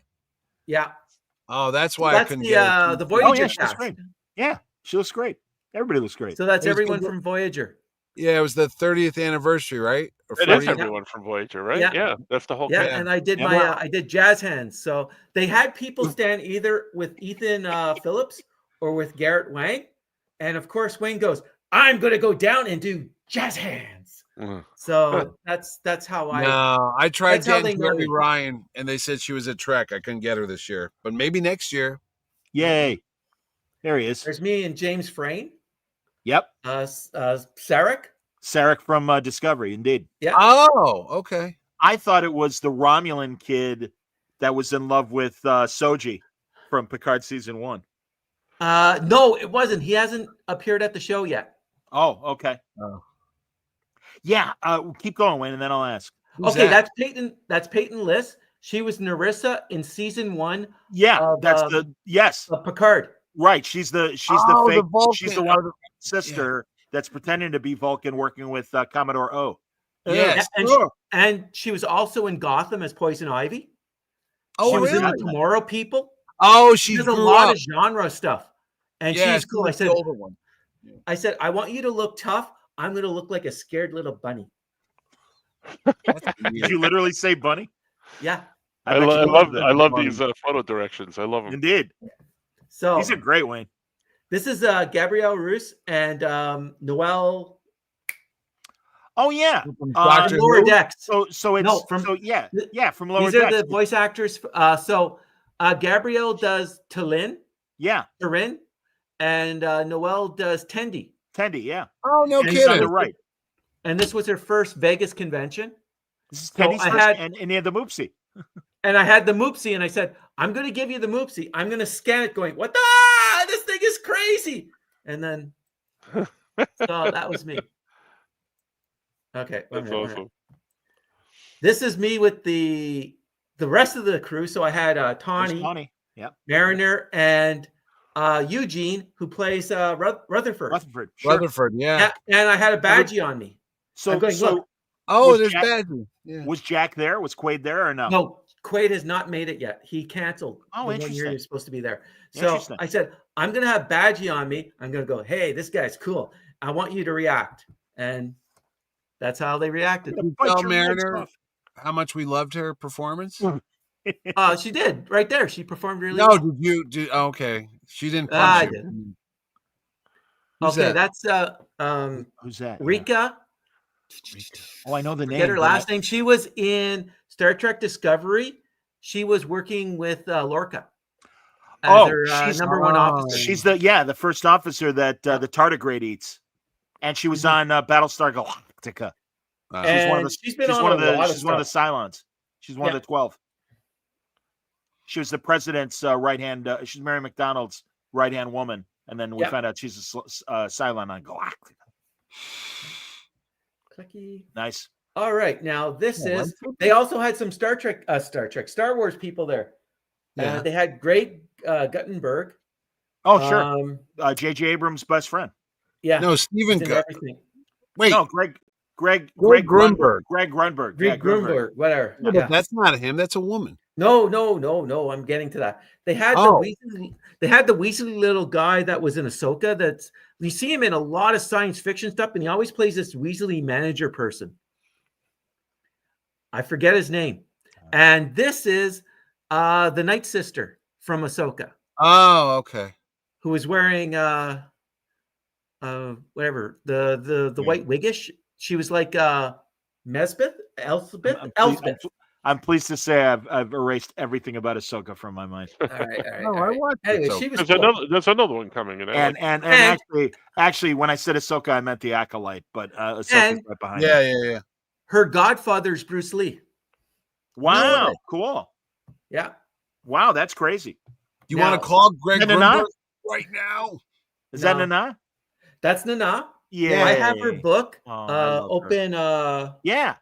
channel frequencies. I was able to get 38 signatures in it. Oh, And every time I got a signature, I said, this is only for XX chromosomes to sign. And I think maybe 20% of them knew what I was saying. What? So, What? but yeah, I did pretty good. And I asked them to write anything they wanted to. It can be funny as whatever they want to write. I said, just go ahead and write. And I got like 38. A couple just like wrote their name and their character name, but most of them wrote some funny stuff. I always liked her, but between my Zoom interview with her and then the weekend with Terrificon, it's like, my God, I am so in love with her. She is Yeah, such she a was nice nice. lady. I think Such a nice She's lady. awesome. Yeah, she's great. who's that? Ray Paulson? Oh, this Scott- is, Scotty in the middle, this- right? Yeah, this is Simon Pegg. Oh, it's Martin the Quinn, and Scotties. myself. Wait. So- Simon Pegg was there. Yeah. He was at Boston at the same on a Saturday. Like What do you? Doug. Just like Doug. Yeah, he just Yeah. flew. Wow. So what I said, Yeah, they have airplanes. we're like now, the but- two little devils wanting you to drink. And if you notice, if you zoomed in on that flask, it has a Delta on it. A Star Trek Oh. Delta. Nice. Oh. It's I a wee drink. I want you to have it. So that's I the think Scotties, huh? Nice. I like it. Yeah, no, that's it. Was that it? Where's Was the- that the I end? thought you said Greg Grunberg was there. Oh, I didn't get a picture with him. Oh, He's very nice. I've had the Greg pleasure. Grunberg. He's good friends Oh. with Jeff Loeb, and that was And always my in with him. And he's He like, has "Oh, you're the a good same friend. I know you." problem. He has the same problem as a lot of us older men. He has a really bad case of alopecia. Yeah. Because now he's totally bald. No, I saw that. No way. And Wow. yeah, he's totally bald. Oh And my God. he's a day younger than me. We have the Oh, same that's birthday crazy. somewhere. But He was let's on call Heroes. him right now. He was the cop on Heroes. back Yeah, I in the know day. he was. Yep. But he He was was also the pilot on Finnegan. Lost. He was Finnegan in Star Trek, the second one or the third. He was at the space station. Third. Yes. He's Yeah, the third And one. I said, Third "You're one. kidding And me, right?" he's Kirk's stepdad in Voight. the first in 09 when Kirk steals the car and he's on his phone. You better turn around and bring my car back or I'm going to kill you. Nope. You know? Nope. And he's in every J.J. Abrams production. In The Force Awakens, he was Snap he's Wesley. He's the pilot in Lost that explodes. Listen, I know what to do, Will. It's like, all right. He was the new Porkins in the new Star Wars. Yes, movie. he was. He absolutely. He had to pay $2 more for his flight suit because he was. Yeah, he did. Yeah, you got the extra material. Exactly. Fat people have to pay more. I'm sorry. Hey, man. Hey, Trump, you want to do something for fat people? Do that. All right, no more. For double X, you got to pay the same price. All right. Anyway, Trek news. So I mentioned that Mike Sussman is proposing this President Archer show. Star Trek Utopia. I forget what it's called. Maybe somebody in the chat will remember. But or feel free if you want, Wayne. It doesn't matter. You don't have to if you don't. And where does that take place, Johnny? Well, like I said, it's after Enterprise, but before Strange New Worlds. Ugh. And it's that period right after Enterprise where you saw it. These are the voyages when you saw Riker and Troy watching Archer's inauguration speech or whatever the speech was that he supposedly is making. Can I tell you about prequels? Prequels suck. Yeah. All right, I know. I understand. Well, I understand, Mitch, and I agree with you. But sadly, the producers think that's what people want. No, I mean, you there's never any danger. You know what's going to kind of happen. So it's like if you miss but wouldn't you say Andor was a good exception of we knew what the destination was, but getting the journey was worth it? I think it was. There are far and few between, and I still wouldn't have done Andor or Rogue One. I would have went forward. See, that's the same thing. As much as Rogue One is competent and capable, and it's very well done, it undermines the whole original Star Wars because there was a magic thing by Luke Skywalker firing that 1 in a million shot that takes down the Death Star. When you find out, oh, by the way, there's some faulty wiring behind here, and we just got to get the right little Cupid doll to hit the button, and boom, the whole thing's going to go. No, that waters down the whole mystery of the original movie. You know, that's my favorite wrinkle of the Family Guy parody of that Blue Harvest, and he's like, "How secure is the Death Star? 99.9%, sir. Okay, I would be doing my job if I didn't ask about that 0.1. What is it? Well, yeah, it's the one. There's a little flaw in the airship. All right, should we put plywood or something over the Yeah. No, but all right, wait. Chem Dog with some downer news. Yesterday was the 40th. That's right, it was. Yes, it was. I remember I was at day camp. Elvis didn't die. I remember being at day camp at the Brookfield Zoo when we got the news. I was playing Monopoly with my cousin, and we just had seen Star Wars for the 12th time. So Star Trek United. So this is why all the Elvis Presley movies are on the old channels. Also, one thing about episode 6 that we really didn't mention that we should, that clearly this was Akiva Goldsman's attempt at a backdoor pilot for what he's been talking about at New York, at San Diego, and even at Vegas. Hey, wouldn't it be great to do Star Trek Year 1 with the original characters? Of course, that's what he's talking about, Mitch. That was the whole point of this. I saw that shot when they were all standing there for the moment, and I was like, well, of course, McCoy wasn't there, but I was like, oh, look, there's Uhura, Scotty, Spock, and Kirk, and there's Chapel. Oh, God, I hope not. And it's like, please, no. And again, I point to even the people that like New Trek are like, please don't do that. And it's like, yeah, because again, we all agree, go forward. You know, it's crazy. I remember Brandon Braga talking about, I forget what show that, or even Star Trek Future. And he's like, well, what are we going to do? Make the phasers smaller? And it's like, no, but you could have political turmoil. Yeah. Maybe we could see what would have led to, and I still hate that the Romulans and the Vulcans, Navarre, it's not Vulcan anymore. It's Navarre. Yeah. Okay. okay. And I got no problem with them making peace. And again, I wouldn't mind finding out about how they get there. No, I want things post Picard season 3. Prodigy, the era of Prodigy. You know what? That's what I want to see. I remember when Star Trek Next Generation started and Worf was on it, and someone had written, the Organian prediction has come true, because on the Organian piece or whatever it was back in the original show, that when they had the the Klingons and Kirk fighting, and it was what's his name from Core. Yeah, but the actor's name, was he on John Colicos. John Colicos. Yeah, from Battlestar. So yeah, and they go, oh, someday you and the Federation will be friends. We'll be friends. That'll never happen, this and that. And so it was kind of cool. So if they had referred back to stuff from, hey, look, like Cisco comes back or something like that. Right. That's why you guys read those novels and stuff in the comic books, because it's like, oh, this is what's going to happen. We always want to know what's going to happen 100 years from now. I would love to watch new Star Trek. It's like, oh, this is what happened. Tribbles became a sentient being and ate half the Earth. All right, that's cool. I'll buy that one. But speaking of Tribbles eating half the Earth, am I the only one that watched Aliens Earth? No, Ordway wait, but if you want to get to it, fine. Sure. So, give us the review of it, Wayne, because you're my test pilot. Oh, wow. You and Chucky, and I'll tell you, Chucky liked it. Chucky liked it. Okay. You got to understand, though, Chucky, I love Chucky. He's one of my best friends. Mm-hmm. Chucky's got that red box video, and every now and then you find a gem, but Chucky likes a hell of a lot more of that kind of low budget red box video than I do. But go ahead. Okay. Wow, this is not low budget. Well, they've definitely put the money into it. It has all the it gives you all the alien feels. The musical cues are all there. I'll tell you, it's the editing. For whatever reason, whoever edited the episodes, the 2 episodes, I don't know what it is, but it really feels kind of disjointed. Now, I know that you're trying to tell multiple stories, like different stories. It is a slow burn. Yes, I agree. That was my fear. Go ahead. It's the way that it's edited. When you say that, Wayne, are you saying from a story standpoint? From a story standpoint. Okay, go ahead.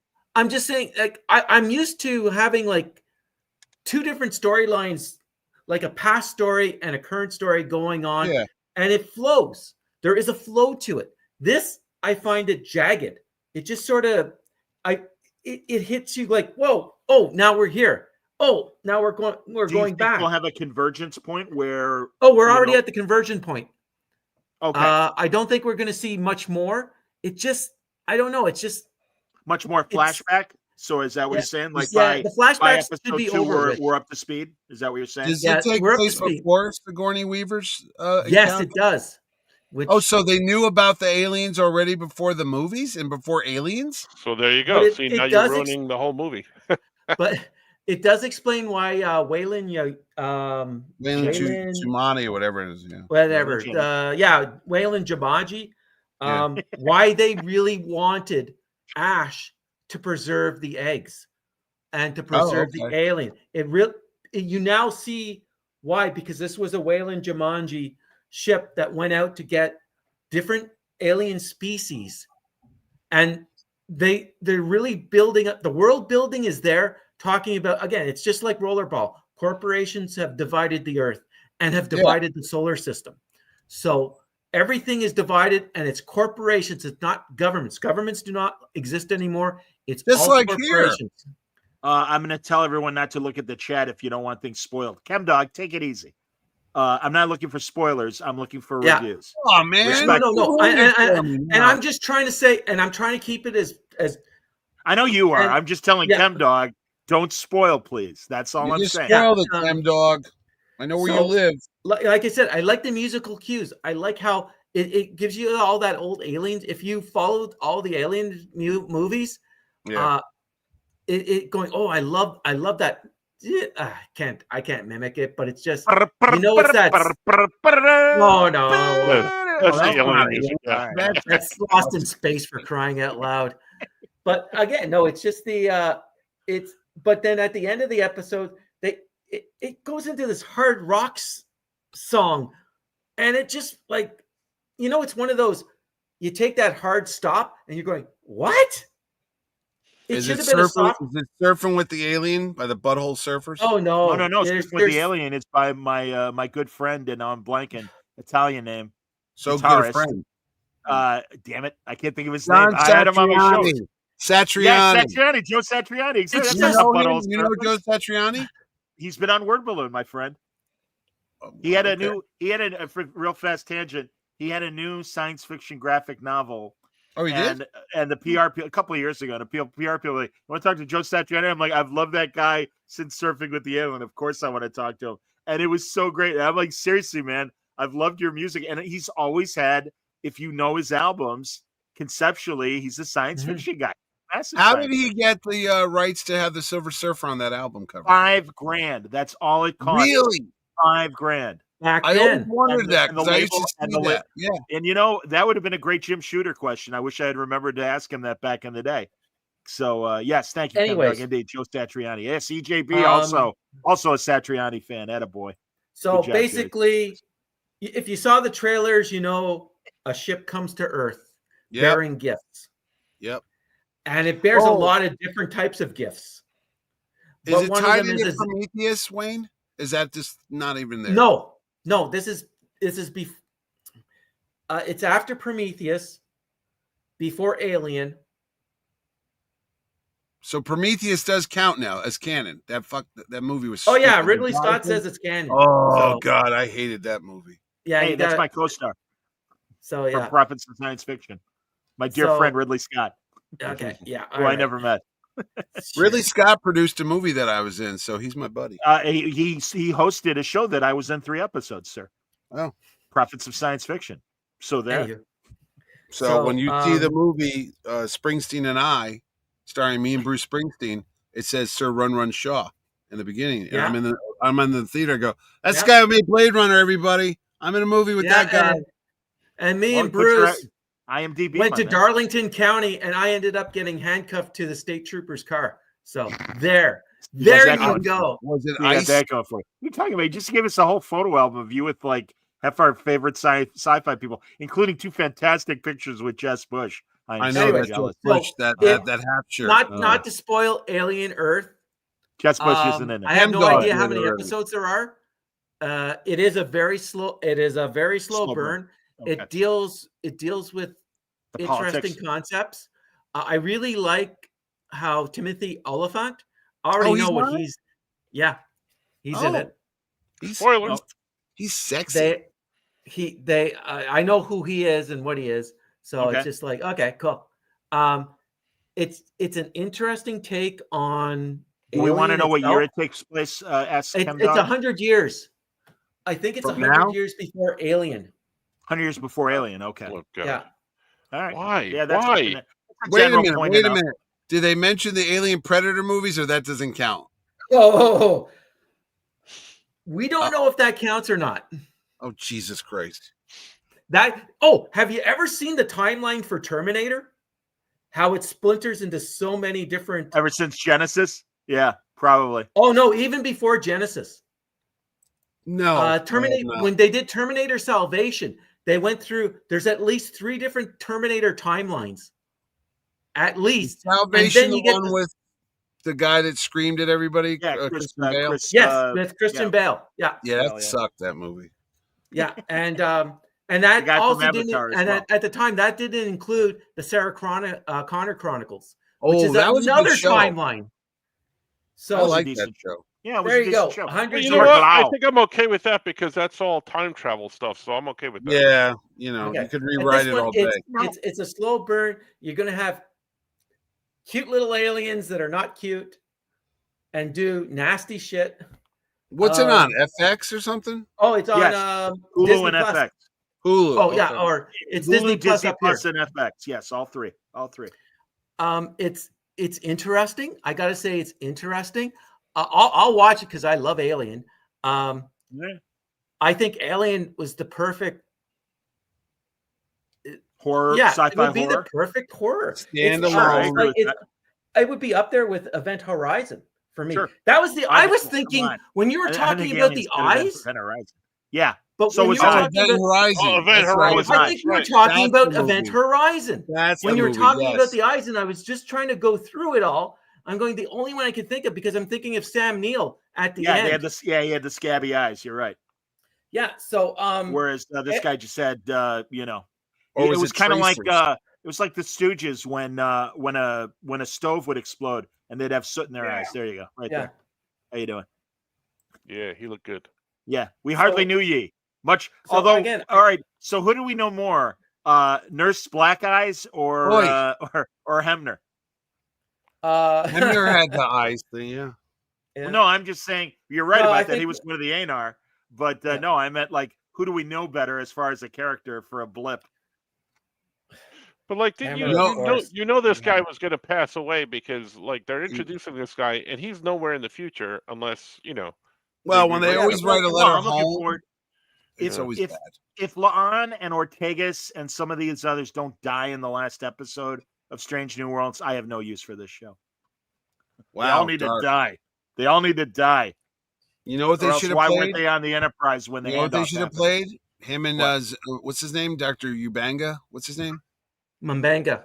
Mumbanga. Joseph. Mambanga. Joseph Joe. Mambanga. Joe. That's right, Joe. Yeah, They Joe. should have Joey. played. They said, "Hey, I found this song in Captain Pike's hit album. They could have played Doctor My Eyes by Nice. Jackson Brown Big Yeah. fan. because he had that other music in his room. Yeah, I had a remember they were Jackson. dancing? I met Jackson Brown. I've told you guys that story, haven't I? Yeah. Why don't you regale us with this tale one more time, Danny? We were at the premiere of Lost in America here in Chicago, the Albert Brooks movie. Yeah. Me and my buddy Gary were in line. Where was people were Chuck? cutting. People, what's that? Where was Chuck? I didn't know Chuck back then. It's my buddy Gary. So it's back, early college or late high school. So we're in line, and it's only playing downtown. This is back when, art movies were only playing one theater, and people were cutting through line to go to the concession. We'd have to back up. We were waiting to get in the theater, and we back up, and the people behind us, and I turn around, and there's this beautiful, tall blonde in rattlesnake boots, flowing, beautiful hair. And I'm like, man, that looks like Daryl Hannah. And then I look at the guy next to her and I'm like, well, it's definitely Daryl Hannah. That's Jackson Brown. And so I said to her, because I bumped into her, I said, oh, I'm so sorry. I didn't mean to. She's like, oh, that's okay. And I go to say something to Jackson Brown. And he goes, all right, you know who we are now. F off. Wow. He said that? Yes. I'm like, oh, I Wow. said Jackson Brown told me to F off. And he didn't What a- say F off. He said the word. And I'm What a like, hey, dick. doctor, can you read my eyes? Exactly. Down on the That's boulevard. Let me tell you, That's he wasn't not much good at nice. saying goodbye, but that girl could sing. Anyway, That's not nice. no, but it was funny. Yeah, it's Have a you good guys cocktail watched story. the Nautilus? It's I still love the No. Nautilus. Did it really wrap up good. yet? What's that on? Not yet. AMC. It's AMC. very good. I didn't know it's a Disney produced show. I was gonna say I think it's on Disney. I saw the thing come Oh, out. is it on I Disney? haven't looked for it on Disney Disney Plus. It might No, be, it's on Disney Plus. because it's Yeah. produced by them. But for whatever reason, it's not showing on any of the Disney channels. It's showing on AMC, and No, it's I think it's on it- there, Johnny. Well, I'm saying I don't know. I haven't looked on the streamer. I'm saying like on over the air because Oh. the air it's running on AMC. Oh, and I see. and the guy that plays Captain Nemo, hello, I'm Captain Nemo. It's James Mason? well, that's who played him back in the 50s, if you remember. No. That's why I'm doing the voice. First but, movie I no. ever saw. The guy from Discovery who was the secret Klingon that was in love with Michael Burnham. Oh, And the then- one they did all the surgery on, that guy? Yeah. Yeah. Klingon sleeper agent. I Yeah, forget his that was- character's name. That was a But great yeah, story. he's Nemo. He's a very good Nemo. Quite good. I like that show a lot, actually. Is he Gotta little? watch it if it's on Disney Plus. Is he I don't know, little find out. Nemo? Well, He's I'm not just- Oh, you know Nemo, what's no. not good? You know what's Tell me. not good? I'm sorry. I didn't bother Tell me. going. I watched the first three. Is it Eyes of Wakanda or Agents of Wakanda? Eyes of Oh, I haven't Wakanda, I watched that believe. yet. I tried, man. I really tried. And Yeah, I couldn't get mean, into it either, man. It's like set hundreds of years before, and Yes. I thought it was going to be like modern day Wakanda. It was going to tell the stories with what's her name? Shuri. No. The bald. What's her name? The Oh, Dama. the warrior chick? Oh, the Okoye? Yeah, I thought it was going to be like, like the secret agents, like Agents of S.H.I.E.L.D., but Agents of Wakanda. And it was going to be like all this spies and intrigue about all the things that they're. Yeah, I got to be What's the honest. name of that group? It's like the secret agents he has. Like they're. No, I know what you mean. But I think I would do that as well. I liked my premise better. I was like, hey, that's what I want to watch. And then I'm watching It's like 300 years ago and this and that and the Iron Fist. I'm like, who cares? I don't care. It's not a prequel. No, nobody cares. So Tim Dog says he got invested in Ironheart. Oh, look at that. Is that Scotty? Stand by. That's Scotty. You cannot change the laws of physics, Captain. There you go. What's his real name? Neil something? Martin Quinn. Martin Quinn. Oh, like a Martin Quinn production. Exactly. And Stan, you mentioned original cast only being Shatner, but he also wants to know if there were any Next Generation cast members at Trek Vegas. Yeah. Sorry. Frakes? Michael Dorn. Jonathan Frakes. Dorn. Spiner was there. Frakes was there. Spiner. I'll tell you a story off air about it. I'll tell you a story about him off air. That's an off air story. Michael Dorn? No, about Brent Spiner and something else. Denise Crosby was there. Yay. Just going through the line. LeVar Burton was there with his daughter, Mika. Oh, she was on Picard. Yeah. Delancey wasn't there. Okay. Curtis wasn't there. Gates? Usually at the back. Gates was there. Yeah, Gates was there. She looks so anorexic. Yeah, she is very thin. She is really thin. Very bony. God bless her. I mean, don't get me wrong. I still love Beverly. No. It's just too. Yeah, I'm a little worried about her too. It's like, eat a sandwich, Beverly, please. Somebody get her a salty pretzel. Yeah, they were there. All right. Apparently, I was wrong. Nautilus is not on Disney Plus. Okay, give me a minute. Says Mario. Wait, maybe it's on Amazon Prime. It's on AMC or something like that. So AMC. Right. I assumed it was on their streamer. But yeah. I don't even know if I paid for it is produced by Disney, and that did surprise me because I think it's a quality show, and it's weird that Disney didn't want it, but it almost sounded like how Paramount abandoned Prodigy and then Netflix picked it up. It's a quality book. This book right here. Stand by. What is that? This is by Chip Kidd and Michael Cho. It just came out. It's all done. Vera City Trap. Yes, it's all done in the Jack Kirby style, and it's got Michael Cho and Chip. I don't want to spoil it, but they take place. It's in the early days of the Avengers. Very good book. I just picked it up last week at Terrificon. So that's cool. It was good. Yeah, I got my copy signed by. Oh, here it is. Who? Mike Cho and Chip Kidd. Where was Cho? At San Diego? Yeah, they were at San Diego. It was pre-released at San Diego. Mine just showed up. I just dropped something. But anyway. Almost sound like Chewbacca.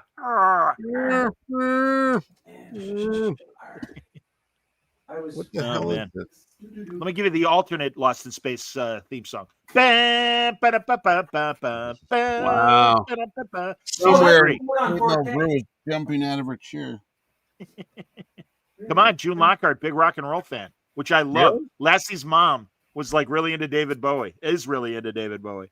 Why is this saying no power? Oh, Stanley wanted to know if I had any problems with security at Terrificon. No, not this year. Although Mitch's wife was ready to kill me for nothing that I did wrong.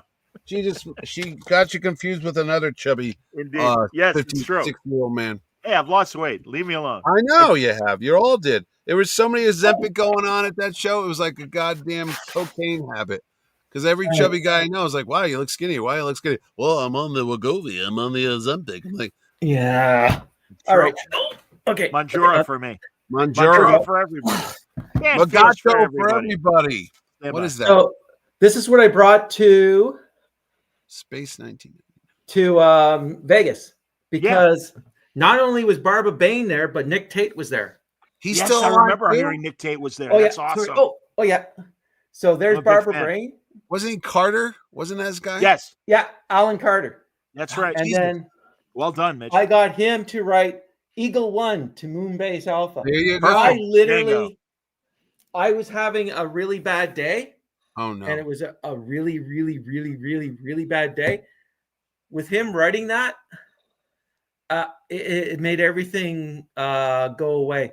I actually felt when he wrote that, I was like a kid all over again. That's awesome. And it's just anyway, here's the Nas book.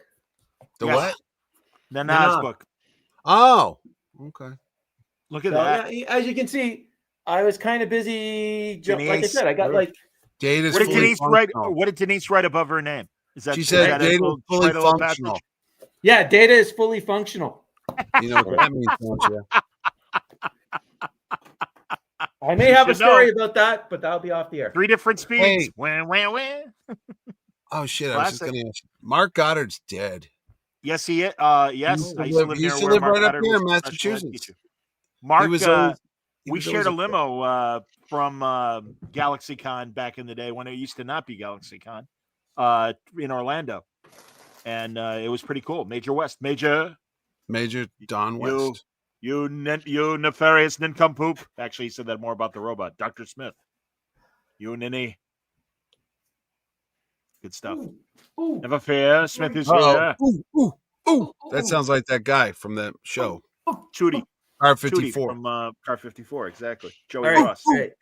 I And watched his other show, It's About Time, which is kind of like instead of Planet of the Apes, the astronauts go back to the cave times. Horrible. Oh, wait, stand by. Joey Ross? so Yes. I brought my copy of Flash Gordon down, and I got Sam the Jones. amazing team of Art and Franco to do a little drawing. So I had and I said it was a flip of the coin. Whoever does what, I don't care. I just wanted Flash and Dale. So Yes. Art did Flash. Then Sam was there, so I got Sam to sign it. What did Sam say when you brought him the book? He says, "Hey, I was at that place last year signing things for Flash Gordon." Mm-hmm. And then here's Franco's, Dale Arden. Oh, yeah. So Melody. Love her. yeah, so Why This does is, anyone love Dr. Zarkov? Why? No love for Zarkov. No love for Zarkov. Of Or course, the, Timothy Dalton. Oh, you know who died today? Yes, we do. No. Who are you going to say? Because you don't know. Stamp? No, well, besides probably that. Who? Yeah, Go ahead. not Terrence Stamp. Who else? Well, the guy that created the James Bond logo. The famous 007 with the gun. He died today. It happened just before we came on the air. He might not be General Zod, but he's a big deal, I guess. Sure, he's a big deal. Sure. General Zod was suffering from Alzheimer's for years. So. Oh, was Zarkov Topol? I didn't remember that. Yeah, Topol was Zarkov. Look, this guy, Joe Karoff. You Stand get by, that? Joe Karoff. Hold on. Joe Karoff. There we Joe Karoff. Oh, we can't see it. But anyway, not the really. maker of the famous James Bond logo. Speaking of James Bond, since you brought him up, I was watching Roustabout. Is that the Elvis Presley movie? Yes. Yes. How you doing, Mal? And Richard Keel, Jaws. He's the strong man in the carnival thing. Well, there. more importantly, he's Rock in the Roger Corby episode right. of What Are Little Girls Made Of? That's right. He is the equation. And did you watch the one where Kissing Cousins when he makes out with Yvonne? Sure. Craig? Yeah. He That's plays a great two. one. No, Elvis plays two parts, or did she play two parts? No, he plays two parts. He plays his I twin bet. cousin. I bet he had her. Oh, I bet he did too. That You know girl. who had her, and I had no idea they had a relationship. And now I'm Burt blanking Ward. on his name. No, stand-up comic from the 50s. The guy used to have his Shecky Green. not Shecky Green. No, earlier than, or well, maybe earlier than that. I don't know, but no, he was the political comic. The Burt, the guy that played the piano. No, not no, no, not him. Damn it! Oh God, why am I blanking? Great. I mean, the guy that did Kennedy. That got that worked on the Kennedy assassination and everything. No. I'm talking about the guy that made the Kennedy album. Not First Von Meter. Family. No. Von Meter? No, not Von Meter. That's the guy who imitated Kennedy. No, damn it. Oh, who? I read his biography. Bishop. Then he had a what's that? Joey Bishop. Joey Buttafuoco. Yes. No. No, Bishop. No, not Joey Bishop. No. Damn it. Henny Youngman. No, he was political in the 50s, and damn it. I can't. I see him in my head. Damn it. Lenny Bruce. Lenny Bruce. No, but a contemporary of Lenny Bruce's. Jesus Christ. Mrs. Maisel. George Goebel. No, not George Goebel. Jerry Pauline. Lewis. Not Jerry Lewis. No. Carrot Dean Top. Martin. Carrot Son of Top. a bitch. Mo. From the Space News. All 50s three of them. comedian who She did a lived in menage a San trois. Francisco. She did it all 4 of them. 3 of them. Mo got to watch. I No, wouldn't not touch Lenny her with Bruce. Shem's junk. Once you go Larry Fine, you never go back. I wouldn't touch her with Shem's junk. Yeah. Not Henny Young. Exactly. I Yeah. don't know, Mo. Guess what, Mo? I had Yvonne Craig. Ruff. I don't know. Who did Damn you it, I can't think of his name. This is driving me You know, crazy. it's terrible. Why? Who are you to spoil her reputation on this show? Yeah. No Maybe her canceling kids are people. watching. 50s She political didn't have comedian, kids, by the way. So I guess they're contemporary not of Lenny watching. Bruce. Hold on, I'm asking ChatGPT. Is anybody out there watching Mort us? Saul. Contemporary? Mort Saul? Mort Saul. Really? And you may not know the name. I never would have guessed that name. Does Yeah, I anybody out there understand. know who But- Mort Saul is? Joe Yeah, Besser. Yes. Yeah, Joe yeah, no, Besser no, banged. sir. Not so hard, Batgirl. No, Mort Saul was a big breakthrough, much like Lenny Bruce was Yeah. part of that sick humor late 50s Yeah. humor Yeah. craze. And I understand if you read Mad Magazine in the 50s, you would have Yeah. known who Mort Saul was. Curly read it. Joe Del Rio banged her. Del Rio. He's unknown the Curly. fake Curly Joe. Curly Joe He Del is. Rio. He was Definitely, like, we've definitely gone off the So road. I don't Yeah, know how killing we me. got on that tangent, but I yeah, loved because it. of Because you Elvis. said Yvonne Elvis Craig and died. Batgirl. Yeah. Elvis died, and Anne Margaret was there, and she does shows. Sure she does. She Yeah, does. I know. She's about You know what? 5 foot tall too. Yes, she is very tiny. She went to my high school. Not when I was there, but 50s. She you know what sucks? They wanted to make an album of all the Flintstone songs. And Margrock. Right. And she wouldn't let her songs from the show for be on God's the sake. album. It's like, come on. Were the way outs on the album? Way Out. They Way would out. have had the way outs on the album. I bet the Twitch would have been. And also listen to Happy the anniversary. Mockingbird. When Fred is high five. Scuba da ba doo ba da pow. No, don't you remember? Oh, you know what was a great song I liked as a kid? Let the Sun Shine In. Sure. No, That would have been no, on there no, too. no. That was Pebbles. Absolutely. Pebbles and Bam Bam Pebbles sang and Bam that Bam, song. sure. That's right. Hey, Where Flintstones is- turned 65 this year. So Who's 65? The Fred Flintstone. The Flintstones. Oh yeah. Actually, wow, look at that. he's a lot older than that because he Right. was back in the Stone Age. 1 million BC. I But never yeah, understood He's how they had eligible for Medicaid at this It's point. true. I have their Christmas Marvel Treasury there. I don't understand how they celebrated Christmas before Christ, but maybe Jesus was a time traveler. Hey, I've got that book right here. Stand by, zooming in.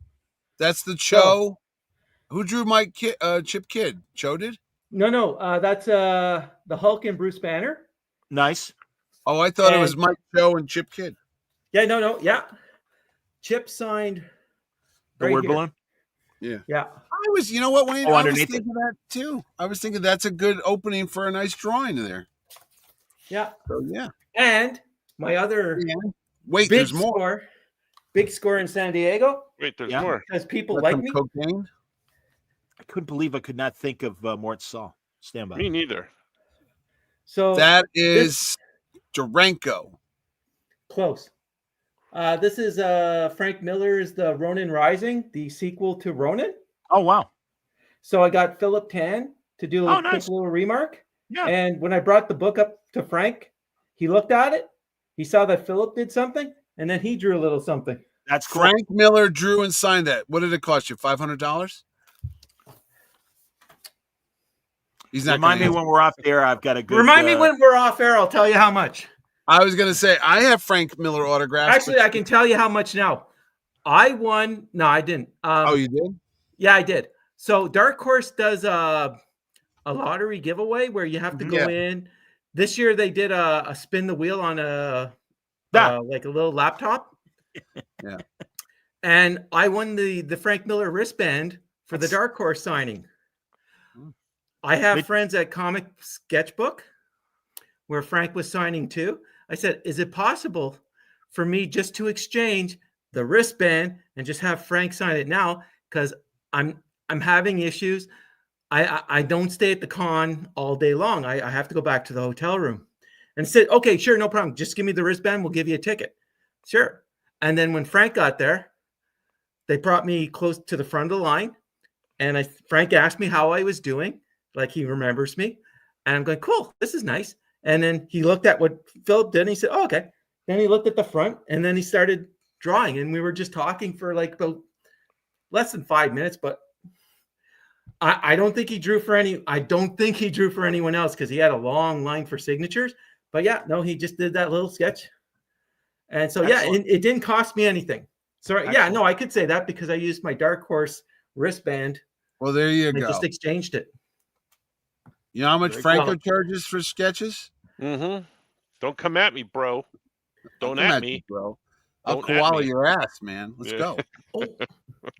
You definitely have to read that Avengers Veracity Trap. I did. I read it before the show. Oh, no. I'm pronounced Veracity. He's giving a recommendation, Mitch, not just you. Oh, everybody. I'm sorry. Yeah. This is, without a doubt, the biggest love letter to Kirby. Yeah, it is. Bigger than FF Full Circle from our friend Alex Ross? Yeah, it is actually. It's better. Yeah, I have to say. It was. No, it was. I read the whole thing. I'm like, this is a good book. Can't be.